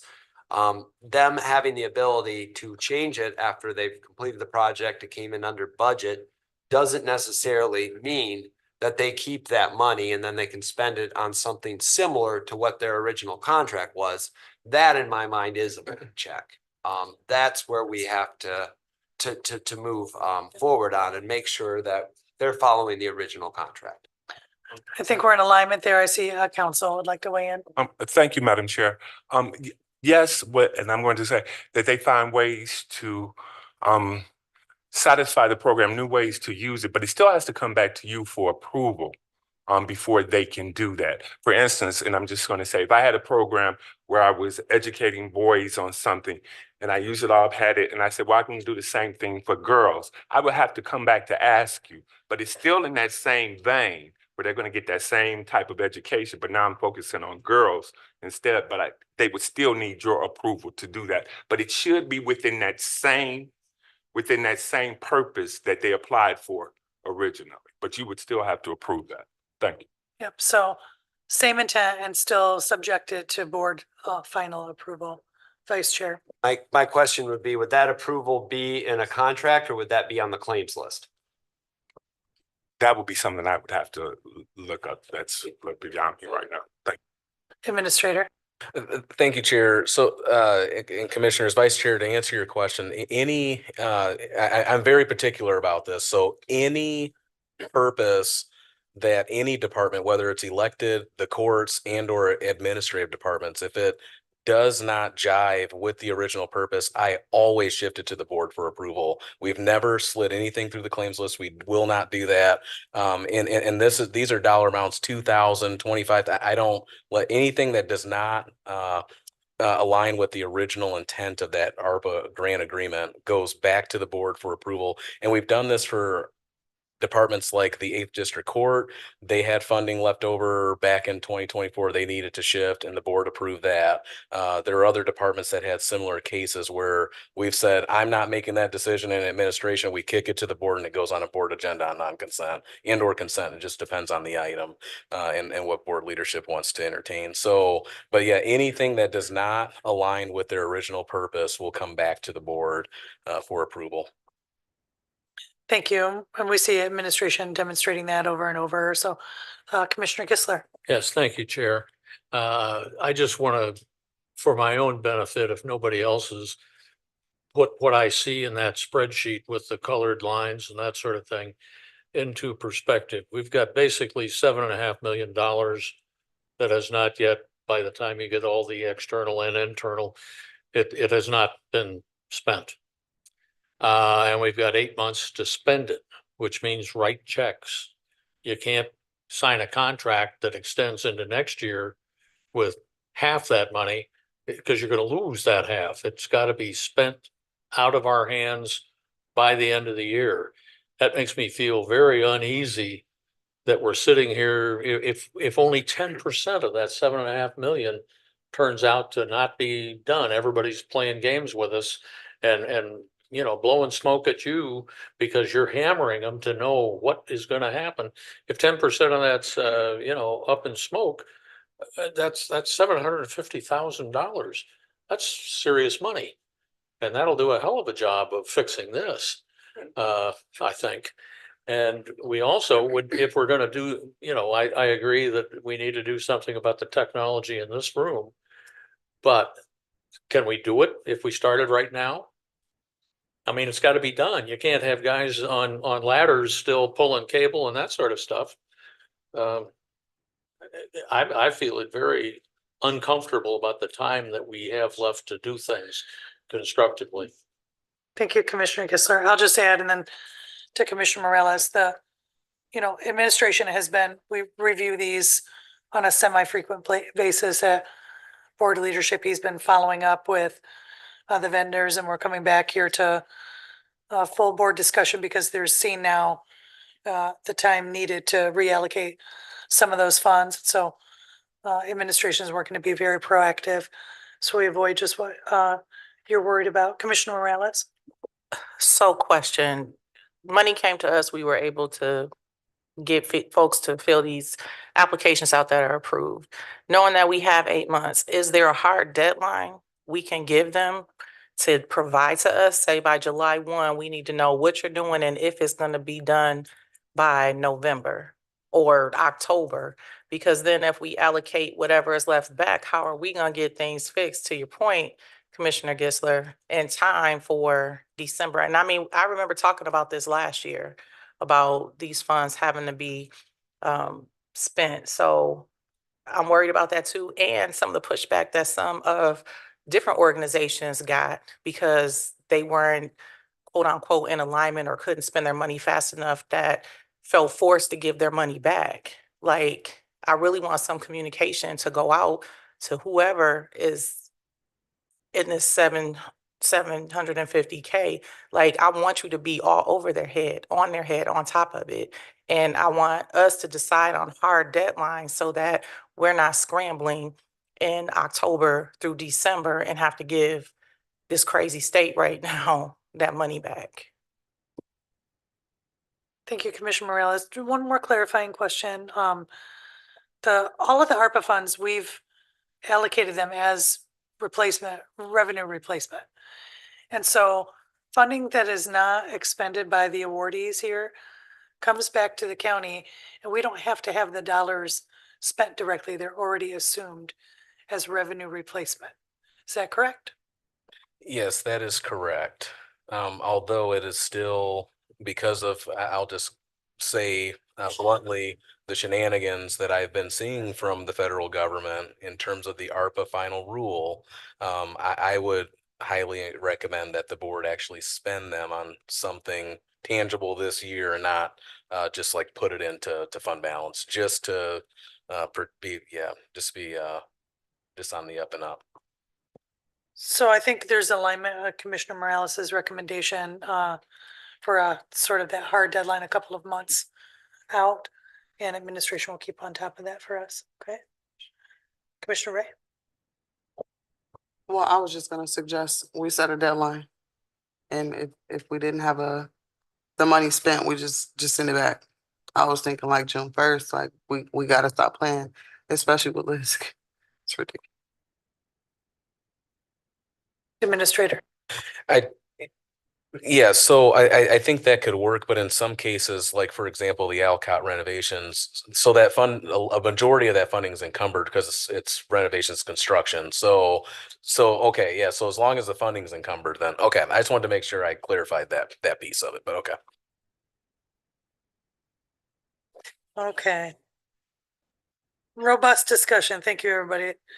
All right, let's move to the next 2026 MEC Legislative Conference. It's occurring April 27th and 9th. Administration just wants to know if we have interest from commissioners in attendance so they can get us signed up. Lansing. It's in Lansing.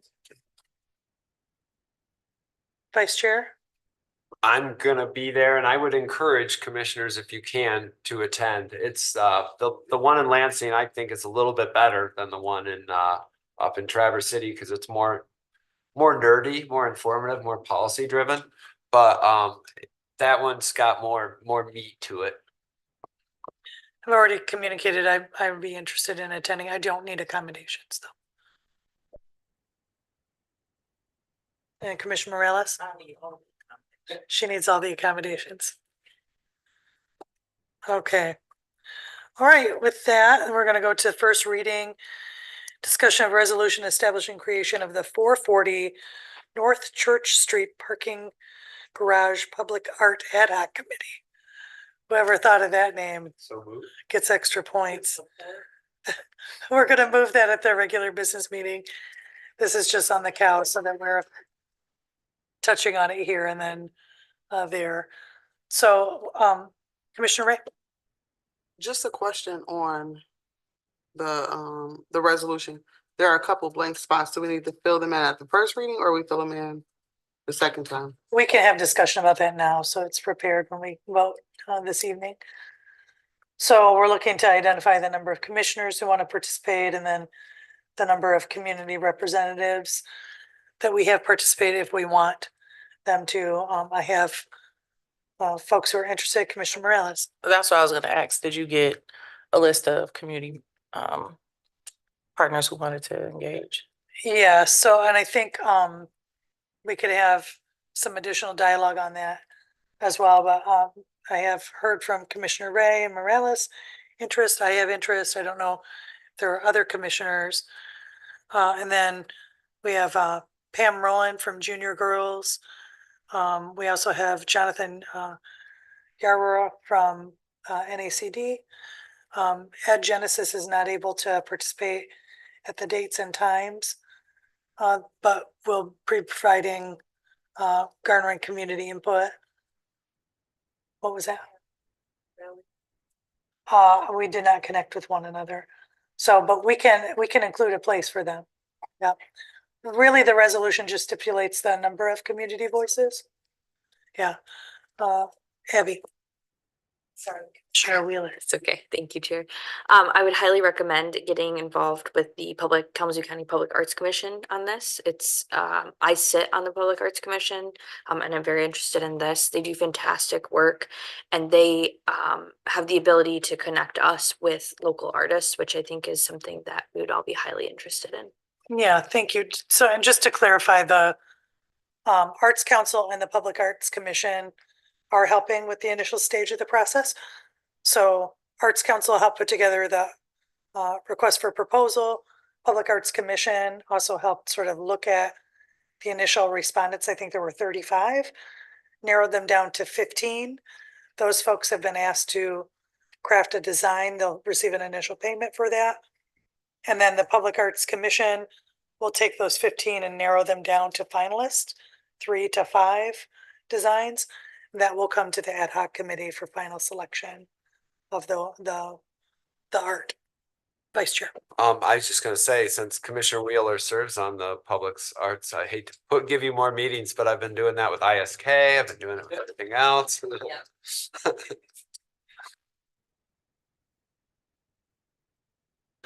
I welcome any of the commissioners who'd like to participate. Okay. Any further questions? Okay. All right, with that, we are to close session. Council. Of course, Abby. I do. I motion to enter closed session for an update and discussion related to the lease of site of the Asylum Lake Preserve pursuant to MCL 15.268D. This motion made by Commissioner Wheeler, supported by Vice Chair Taylor.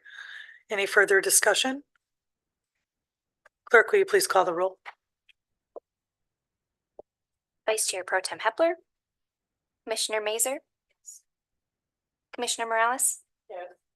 Commissioner Ray. Yes. Chair Stribbs. Yes. Vice Chair Taylor, Yes. Commissioner Wheeler, Yes. Commissioner DeLu. Yeah. Commissioner Gisler, Yes. 8 yes. Thank you. That motion carries. We will move to closed session. Now,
All right, we will return back to session.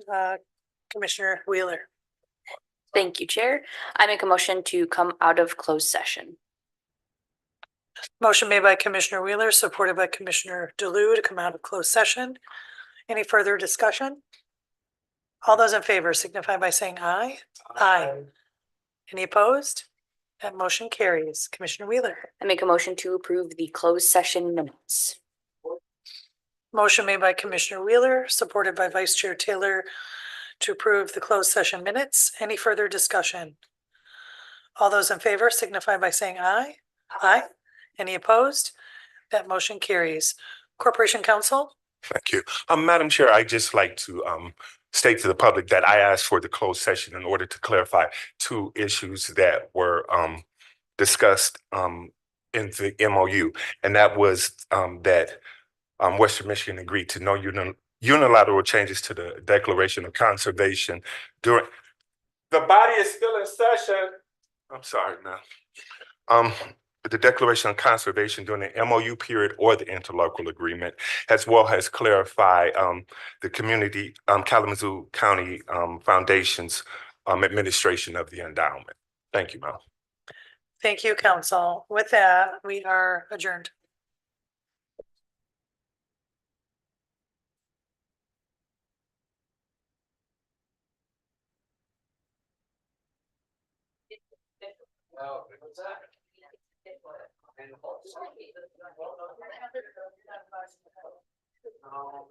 Oh, goodness gracious.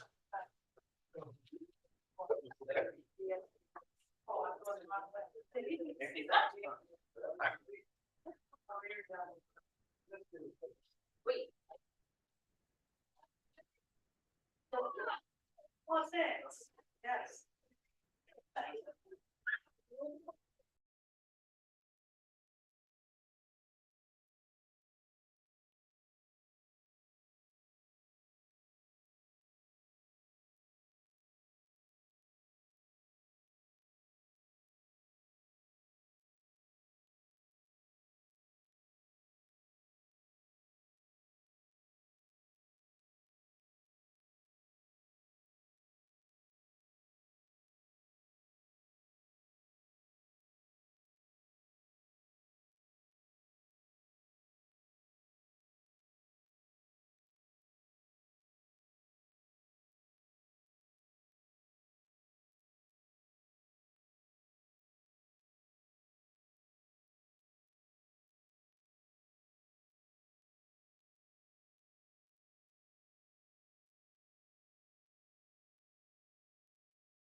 Sorry, I'm gonna call to order the Kalamazoo County Board of Commissioners regular business meeting for February 17th. Let's bring forth item number 1, certification and reflection. We will hear from Commissioner Gissler.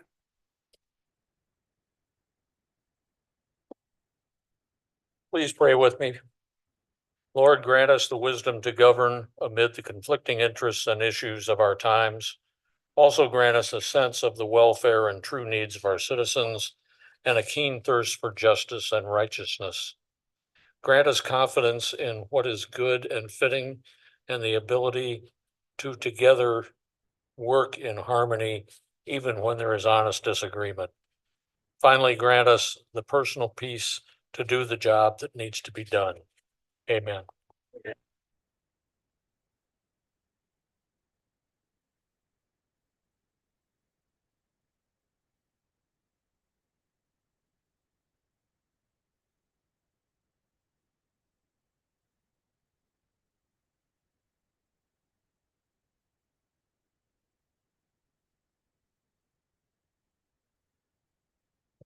All right, item 3, clerk, will you please call the roll?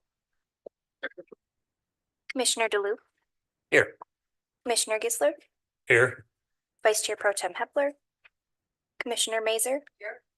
Commissioner Morales, Present. Commissioner Ray, Present. Chair Strebs, Here. Vice Chair Taylor, Here. Commissioner Wheeler. Here. 8 present. Thank you, and I did hear from Vice Chair Pro Tem. He is doing fine and just out of town this evening. He is not, he's out of the community. He's not in town. All right, item 4 is for proclamations. We have none this evening. Item 5, we're in receipt of communications. So we have item 2026-286, St. Joseph County Resolution number 107 to 2026, opposing any legislation preempting local control for the construction of data centers or battery storage facilities. Item 2026-267, KVCC correspondence regarding tech trades renovation and expansion contribution. 2026-269, Kalkaska County resolution in support of House Bills 5152 and 5153. Item 2026-273, Discover Kalamazoo's Q4 2025 quarterly report. 2026-291, notice of public hearing for the Michigan Public Service Commission that will hold a hearing to consider Indiana Michigan Power Company's October 6th, 2025 amended application. Item 26-302, letter from Durashilo announcing their closure effective March 31st of 26. Item 26-303, notice of hearing for customers, case number U22006, Comcast Corporation. And item 2026-312, a letter of support in the investment in early childhood health from the YWCA. Item 6, I'd entertain approval of our minutes.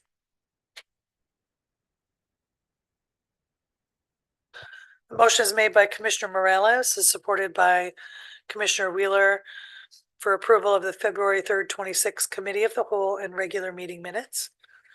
Any further discussion?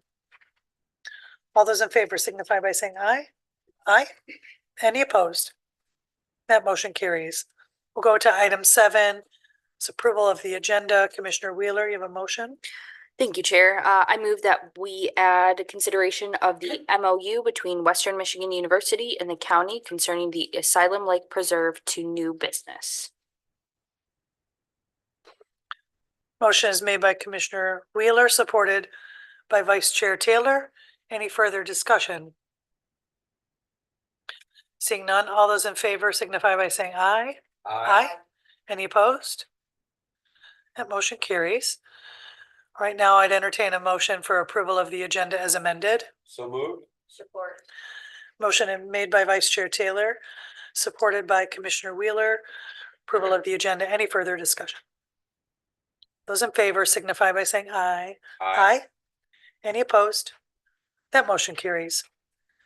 Item 8, opportunity for presentations, we have none. Item 9, for public hearings, we have none. For item 10, public comment. Public comment can be made in person or by phone at 855-925-2801.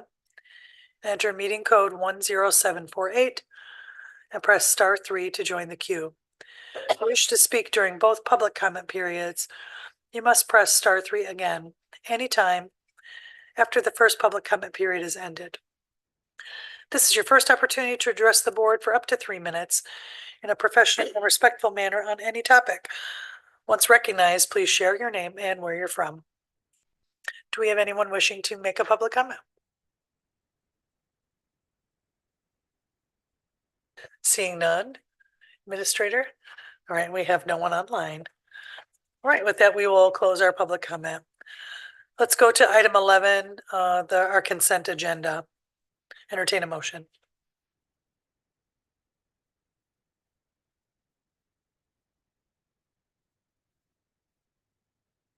I move that we accept or pass all consent agenda items and vote on them at one time and be considered a consent agenda by the board. Motion is made by Vice Chair Taylor, supported by Commissioner DeLu. Any further discussion? Right. Clerk, will you please call the roll? Vice Chair Pro Tem Hepler, Commissioner Mazer, Commissioner Morales, Yes. Commissioner Ray, Yes. Chair Strubs, Yes. Vice Chair Taylor, Yes. Commissioner Wheeler, Yes. Commissioner DeLu, Yes. Commissioner Gisler. Yes. 8 yes. All right, that motion carries. And we'll move on to item 12, unfinished business and general orders. We have none. Item 13, new business, non-consent. First is a discussion on Board of Commissioners' regular board meeting time. All right, so I asked this to come back for some discussion. We are hitting semi-frequent times when our committee of the whole session is running right into our regular meeting where we have to convene, recess. And so we, it does seem like we need a little bit more space. But I want to open up to some suggestions from the board. One is moving the regular business time back. Another is moving the start of the cow forward.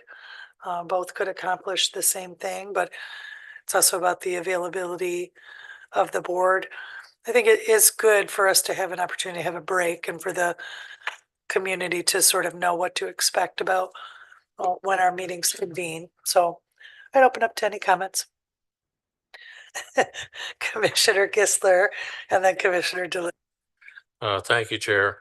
I haven't kept records myself, but how many times did we run long in the cow to the point where it was a problem getting, going again in the regular board?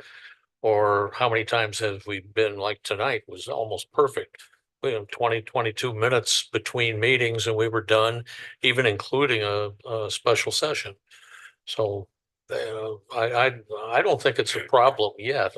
We have definitely had some times when, we were going way over on the 4 o'clock, but I'm willing to keep track or have Dina go back and tell us what it was. Maybe I'm all wet, but I kind of like the breaks that we get now. They're usually minimal. Occasionally they're large. We've had some where, I don't know, we get an hour or more between meetings, and what are you going to do? And we don't have a McDonald's to run across the That's street true. to anymore. If I won't chime in there, you have Commissioner DeLu and then No, I initially Commissioner Mazer. brought this up, I think it was last year, and I thought it would be preferred by the board and the staff, actually, that we start earlier so we could get out earlier. I don't have a problem with, like Commissioner Gisler said, I think there's more times than not we have just the amount of time or even a little extra time in between meetings. And I don't think it's been an issue running over too often, but if you want to start earlier or I'm retired now, so it's kind of up to the working class on the board here to decide if they want to start earlier or. He's or really not. old.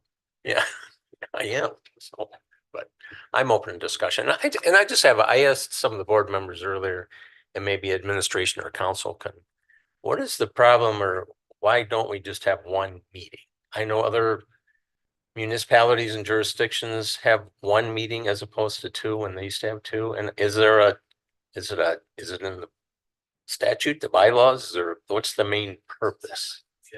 Yeah, it's just a matter of our bylaws, and those are really up to the board to amend and create. So, as we all know, it's just the typical practice. We discuss at a cow at one session and then normally move the item at the regular business in the second meeting or the next meeting in 2 weeks. But we don't always do that. There's times that we expedite items. Items can be moved from the floor at any of the meetings anyway. So we could refine it for board practice. One of the things, I have Commissioner Mazer and then we'll hear from other. Well, I agree with the comments that have been made so far that I'd prefer to keep it the same and not change it. Commissioner Vice Chair Taylor. If we need to change it, I think we should change it on the front end. I've said this a lot of times. I don't care that much. Whether it's 6:30 or 7 o'clock, provided we have the time to do it. And to not be the most popular person in the room, instead of one meeting, I think we should have a lot more. We should probably have a standing finance committee, a standing buildings and grounds committee, a standing HR committee. So 3 and 4 commissioners can work with administration on specific particular topics and get more in depth. And then have, a once a meeting or once a month or maybe once or twice a month regular session. But I would like to personally maybe only have committee of the whole one time a month and then have a lot more standing committees, whether it be finance or ARPA or anything else. And it allows commissioners to kind of focus in on what their individual strengths are. But that's a big structural change. And I don't think that's going to be decided or done right now here at this point. But that's my 2 cents on it. I think as we move towards, and we have in the last 3 years, moved towards a more professional board and we start to assimilate more towards maybe what Washtenaw County or Wayne County or some of the bigger counties are doing, they're more of a professionalized sort of aspect in that where commissioners, while still have the committee of the whole and still have the regular session, their subcommittees are way more granular and way more focused on individual specific topics. So 3 or 4 commissioners would be really ingrained and really know their stuff on this topic. A different 3 or 4 commissioners would really know their stuff on this topic. And then you develop that trust when you get to that committee of the whole or the general. Like, Tammy, you sat on that committee. What do you think about that? And I would garner her feedback on something that maybe I particularly didn't know, or vice versa.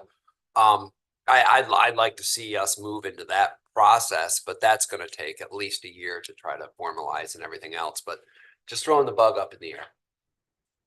It's interesting, Commissioner Morales. I think we need to take into consideration, I'm not opposed to that, but take into consideration the rest of the committees that we're on. And for us folks, it becomes an equity issue with the jobs that we have. So historically, it's been designed for business owners to be able to take whatever time off they need to come to these meetings.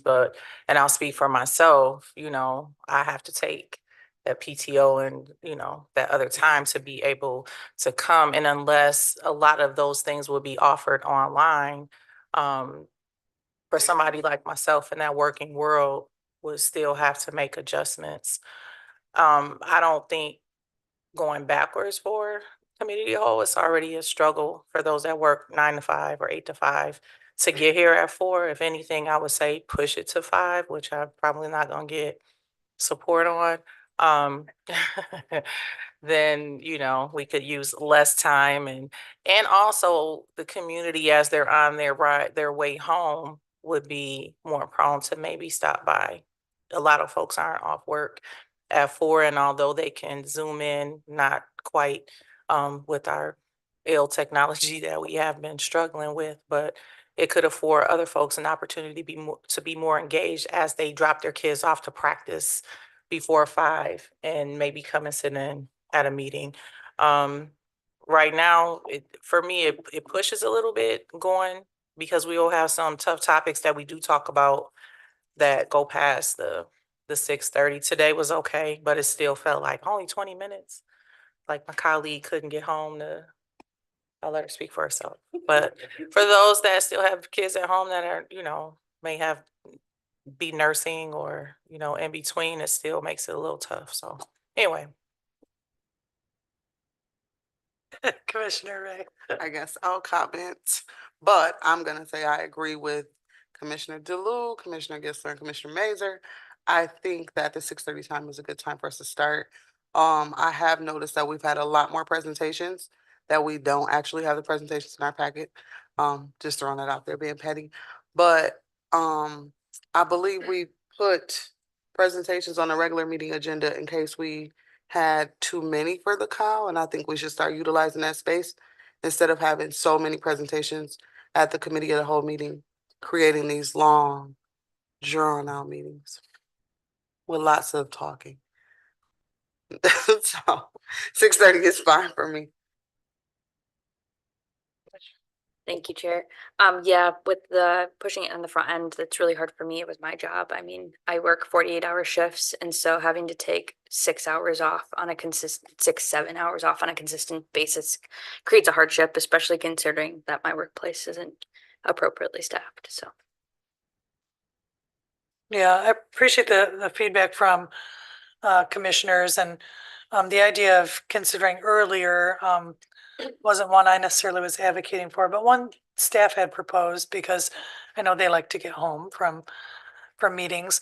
One thing, certainly we can utilize the presentation slot that exists in the regular meeting. We added it there because we were hitting so many committee of the wholes that were running up to our ending. And in my view, I know long meetings can be long, and that's a lot of work. It helps when you have a break in a long meeting so that you could eat some food or process information that you've heard. But I do also see a value to having presentations. They inform community, they inform board members, they help us make decisions going forward. So I do see a value to having them. It's just a matter of trying to manage that time. Sometimes it's hard to tell. We identify a target for the time in the cow. We spent a lot more than 10 minutes on that corridor study discussion, but that's a valuable discussion to have. So it's an art, not a science. We'll do our best to be mindful so we get a space. We can leave things as are. Commissioner Ray? Thank you, Chair. I just want to clarify, I also see value in the presentations. My comment is more towards, we don't need 5 at once in one meeting. We can separate them. We can do 3 and 2 or something like that. That's all. I appreciate all the presentations. Absolutely, and that's understood, and we appreciate everybody's participation in them. Yeah, Council, thank you. Just one thing for the body's consideration in terms of keeping both the cow and the regular meeting separate is that it does make it easier for record keeping, especially when we have to search for requested records in regards to FOIA requests. So we know that because you have to be very specific in your request. So if you make it at the regular meeting, then we can get it quicker because we don't have to look through all the cow minutes to find what you're looking for. So I just like the body to consider that. Thank you. Thank you, Council. All right, anything further? Commissioner Gissler? Yeah, I have one thing to say, and I'll back it up with another one.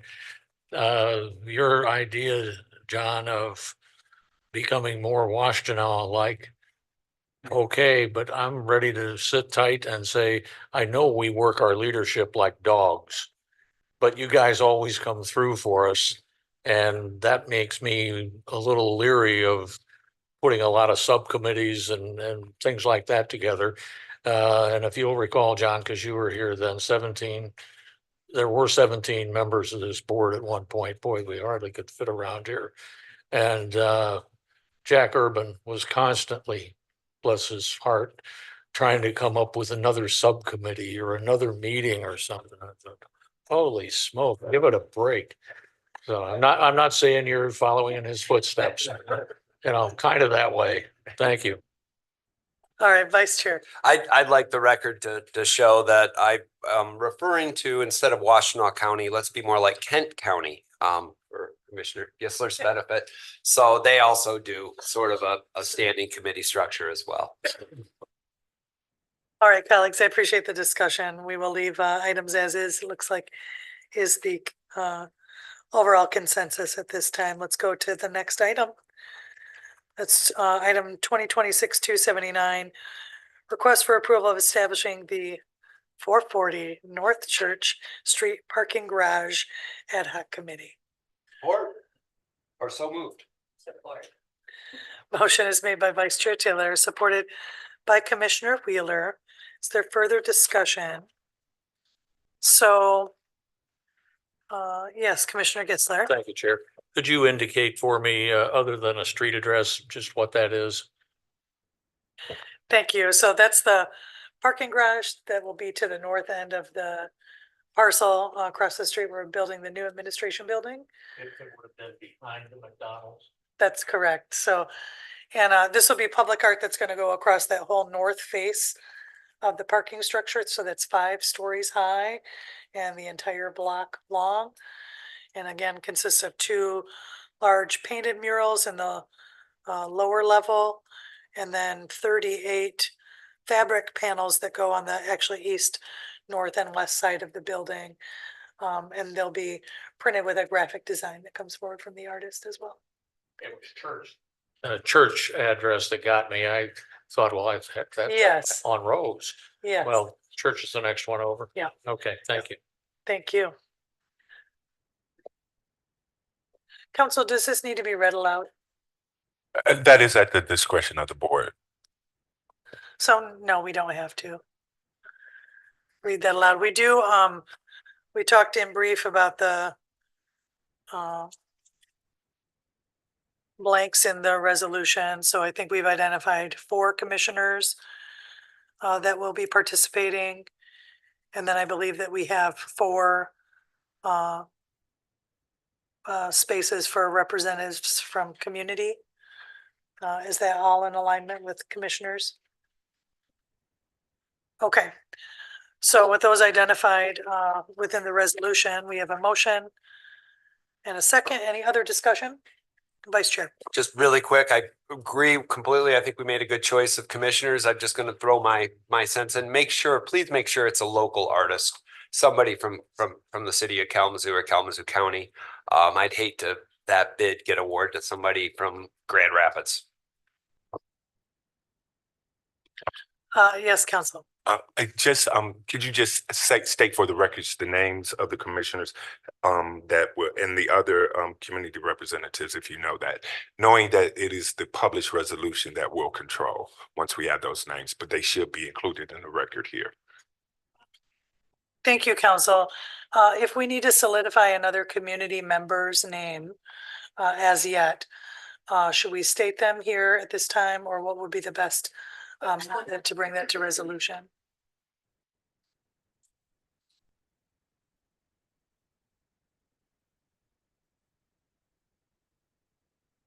Madam Chair, we can't bring that resolution back for amendment to add that. Because we have time before the first, Yes, the first meeting.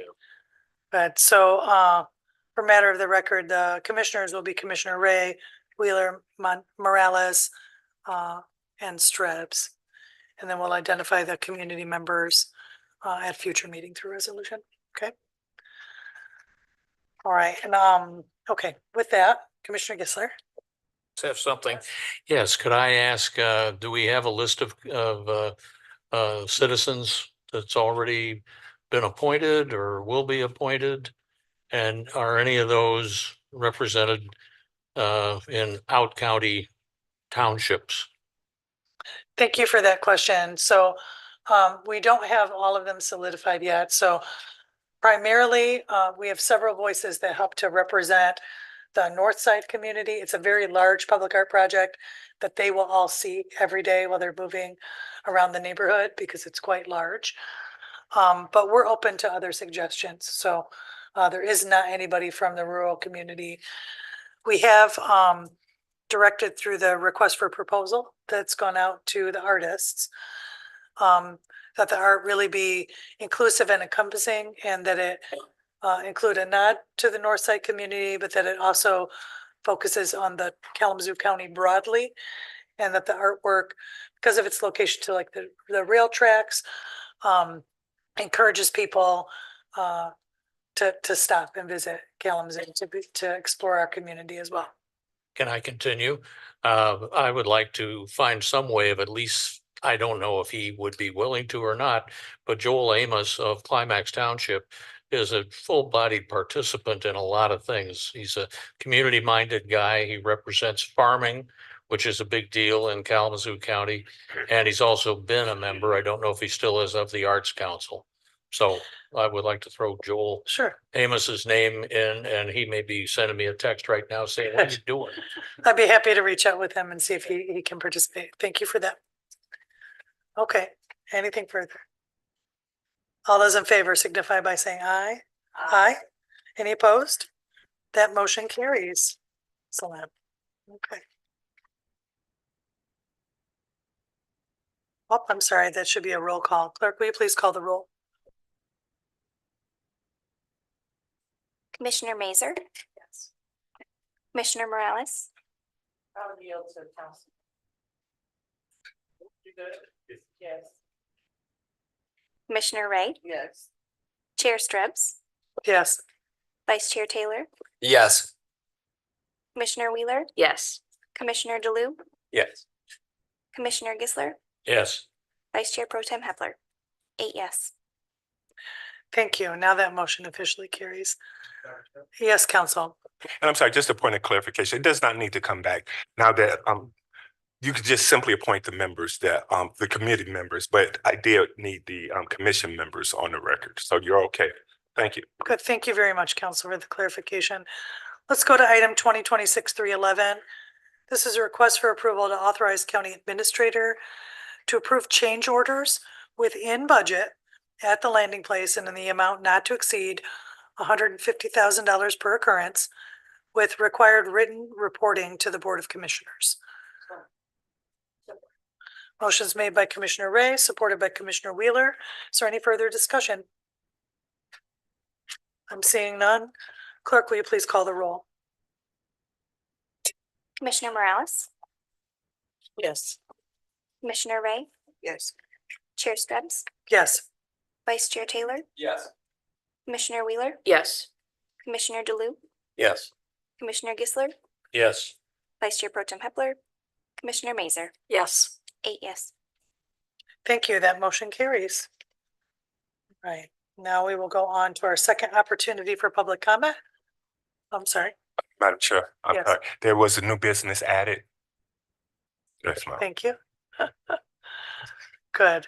We'll take that into motion, Commissioner Wheeler. Thank you, Chair. I move that the county enter into an MOU with Western Michigan University concerning the Asylum Lake Preserve, and that the county administrator is authorized to execute the MOU on the county's behalf.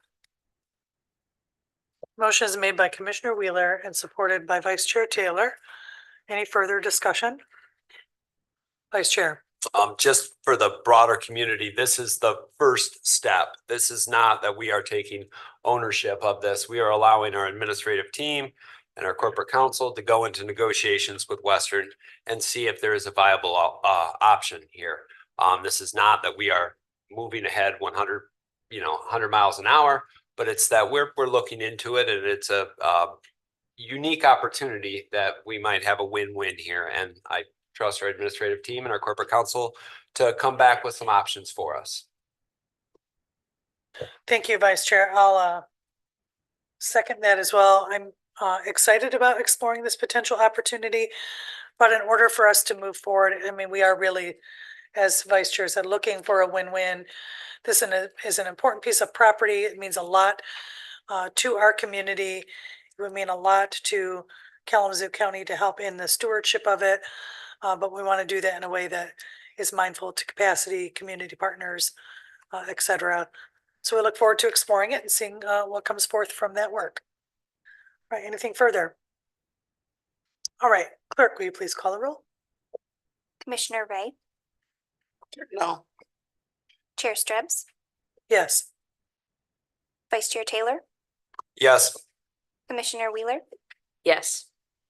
Commissioner DeLu, Yes. Commissioner Gisler, Yes. Vice Chair Pro Tem Hepler, Commissioner Mazer, Yes.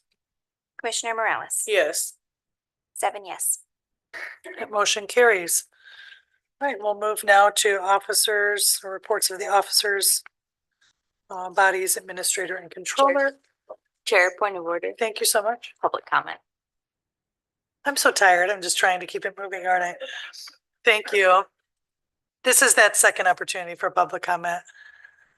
You may address the board in chambers, or you may call at the number shared previously and press *3 to join the queue. Do we have any members of the public wishing to make public comment?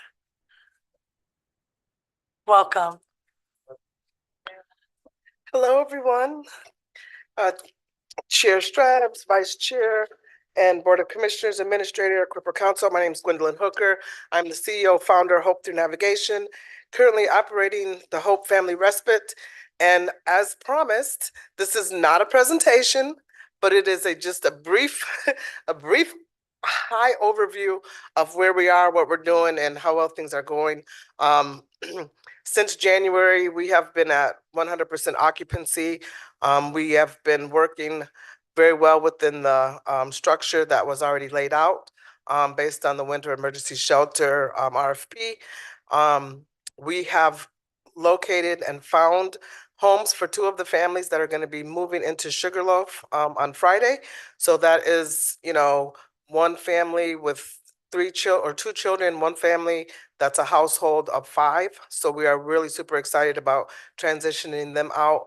Had a couple of hiccups that will be really indicated in the report, that the first report is due on Friday, the 20th, but I did want to come personally as I promised. And just if there's anyone that has any questions or any more information that I can provide as far as how things are going, I'm happy to do that now. Again, opening the invitation for anyone that's interested. I know Commissioner Mazer, I know you're interested in coming out. You're always welcome to do so. We are running 24/7, 7 days a week. So anytime that you want to stop by, let me know. I'll let our staff know that someone's going to stop by. Typically, most families are out taking care of business, so you don't have to worry about imposing on them. We've gotten so much community support from everyone in the community as far as meals and donations of clothing and hats and all of the things. We do have a wish list, and people have definitely been going on that wish list and really taking care of some very, specific needs of the families that we have. Outside of that, if there aren't any questions, I just wanted to come personally and tell you that this is good use of your money. The families that we're keeping off the street are really working hard to resolve their housing emergency, and I'm super excited that we were able to fill that gap. So thank you so much. Thank you. Anyone else wishing to make public comment?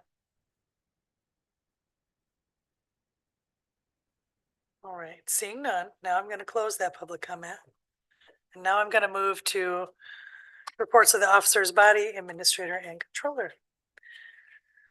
The audio was making me say things multiple times earlier, and I just wanted to keep it going on my own. All right, so I want to thank the administrative team. Today, we had an opportunity to travel to meet with the Nottawasepi band of the Potawatomi tribe today. This is our second initial touch base with the local tribes. Not too long ago, we met with the Gun Lake tribe. And those are, I think, interesting conversations as we learn about their approach to governance, share the priorities that both of our governmental bodies are working on, and ways that we can learn from and collaborate with one another. obviously, they face many of the same challenges that we do as a government, from escalating healthcare costs to developing affordable housing, to protecting the rights of their tribal citizens. And certainly paramount to them is the protection of land, air, and water. And so I'm hopeful we'll continue to deepen those dialogues and have exciting ways that we can collaborate together, as we should. Recognizing, ancestral homelands for the tribal peoples here and across the state. Michigan Transformation Collective was here earlier when we had discussion on the potential childcare millage, and I appreciate them dialoguing with me earlier to help us really get a deeper analysis of the overall cost to really fund a fully funded childcare system in the county. And I think we'll be probably shocked with the cost that would actually entail. And I think it's important for us to understand the system issues to really just see how big the hole is that exists. We talk about how families who are housing burdened and paying exorbitant rents, these folks are also paying exorbitant childcare costs, or are without childcare where they could get into meaningful work and stabilize their housing. So they're all sort of intersectional intersectional issues together. With that, I appreciate everybody's time and work tonight, and I'll take it to Vice Chair. Thank you, Chair. I'll be probably very brief. Get on tangents. The Discover Kalamazoo Q4 2025 quarterly report that's in our packets is mildly concerning. The revenue and expenditures are off by about 8.2%.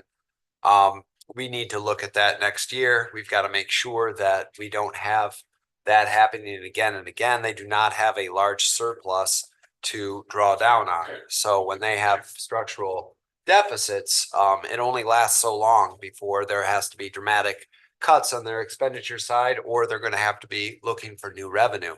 And we can't be in the business of providing that new revenue. I don't think we're in a position at the county to do that.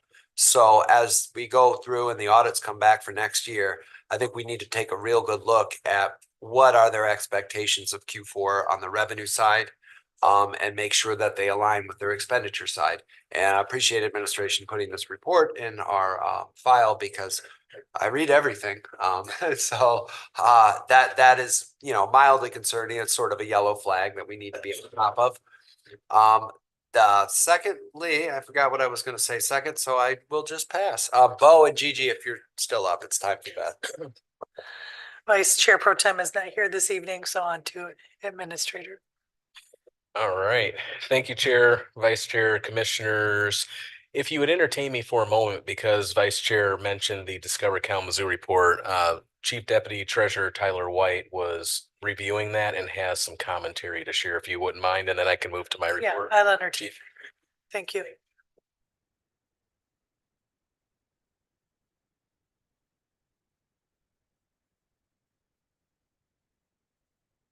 Thank you. So, like Dr. Catlin had mentioned, I started looking through some of the numbers that they were reporting, and I don't necessarily agree with what they were stating. Just in actual payouts from 2025, and this is backing out December 2025, assuming that they're operating on, hey, what we're reporting is when we get the money, not necessarily when we as the county invoice it. Following that, we've paid them just shy of $2.6 million. So the values that they're showing, actual remitted $2,387,000, I don't necessarily see where that's coming from.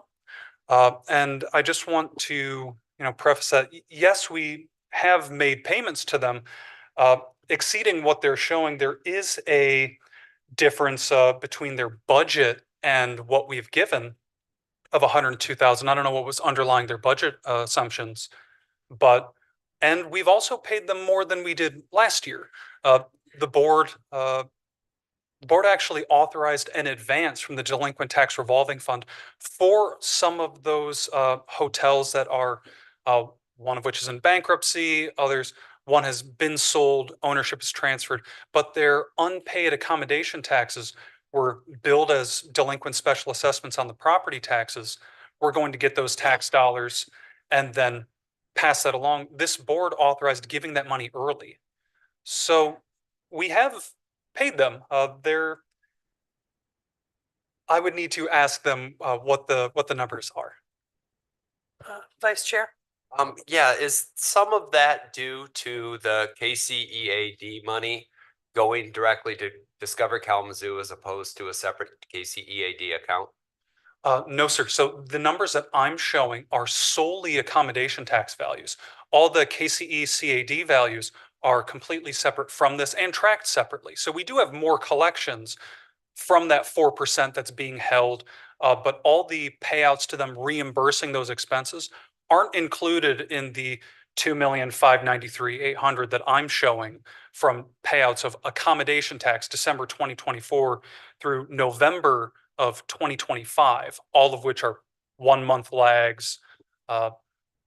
So none of that is factored in there. So the youth sports complex money is not commingled with the Discover Kalamazoo money. Okay, so that's good to know. Then also the one of the assumptions that was made on that spreadsheet for the Q4 quarterly report was remittance of unpaid, that almost as if they were going to get it eventually because it was late or something. Eventually you do get it, but that's sort of kind of requiring the county to always be that front, correct? It requires two things. One, all of those assumptions, this is what they expect is uncollected. That one assumes that these hotels are actually reporting it, which they should be according to the county ordinance. And if they are, but then not paying, we can put that onto the property taxes as a delinquent special assessment. If they don't, we can't throw estimates onto somebody's tax bill saying, well, we calculated this, we believe you had this in revenue. As much as I wish I had the capacity myself to audit every hotel and short-term rental in the county, I don't. So real values there requires actual reporting following that half of the ordinance, but then not paying it following the other half of the ordinance. There's only a few hotels that actually fall in that bucket. And sorry, Chair, just to follow up, because I think I'm there. So without a large fund balance from Discover Kalamazoo to absorb that sort of cost, because if they don't pay and it eventually gets put on their property tax rolls and then eventually it goes through, that's a 2.5 year, 3 year sort of lag on the payments to when they receive the money. They're not going to be able to sustain that loss of revenue for 3 years, correct? Yeah, so if they're not getting paid through the delinquent tax revolving fund, which this board gave the authority to do, so we do that every year. So if somebody isn't paying, we will turn around and say, okay, this is going to be assessed as a delinquent special assessment and added to the current winter tax bill.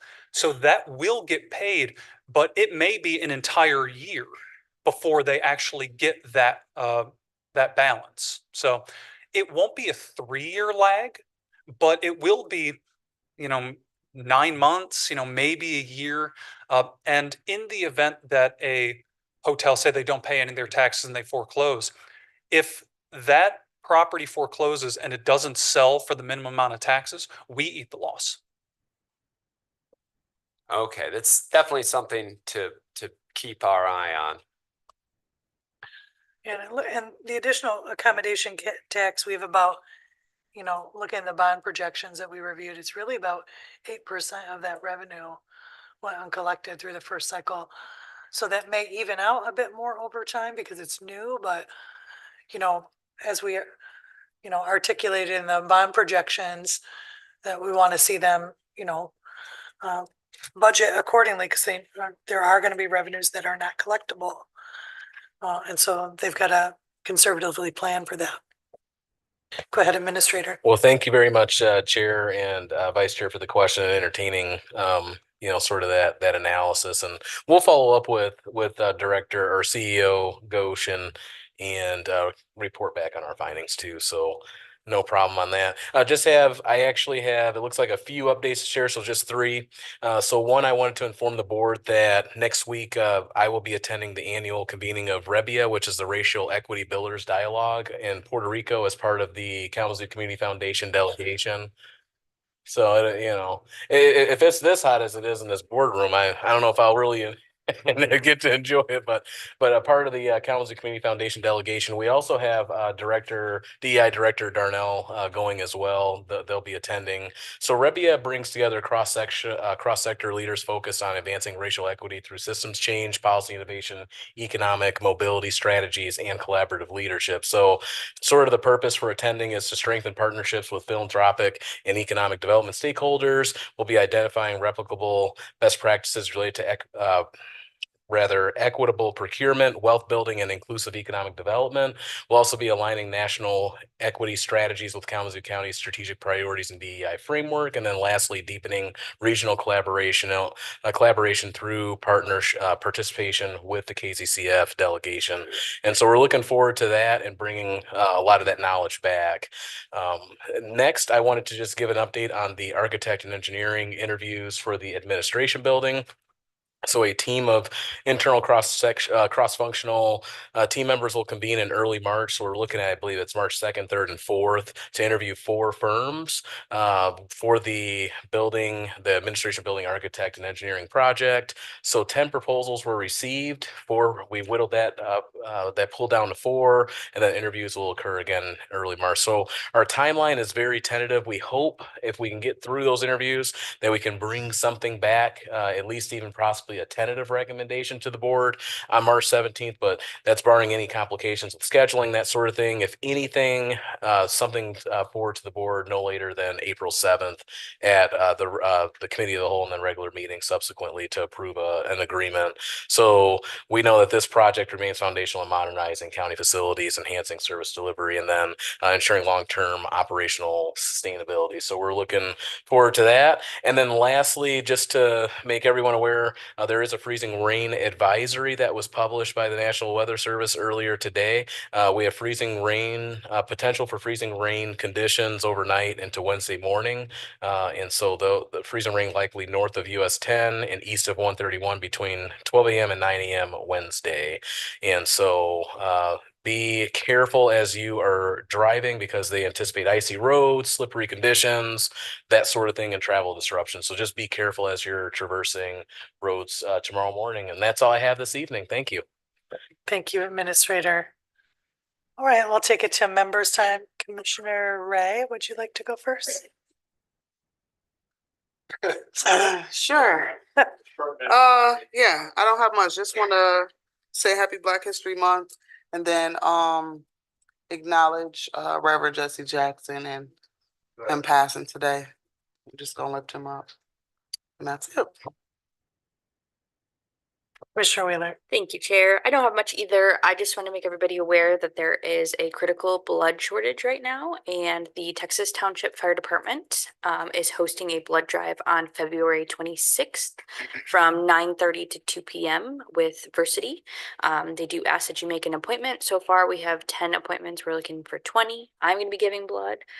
For those of you who are in the industry that I'm in, whether it's firefighting or even police, one of the best ways to get forever chemicals like PFAS out of your blood system is by donating blood. So it's a benefit for you and for others who need blood. So just wanted to uplift that. And I think that's all I have. Commissioner Morales. Thank you. Commissioner Ray took my remarks. Have a good night. Commissioner Mazer. Commissioner Gisler. Thank you, Chair. A few things.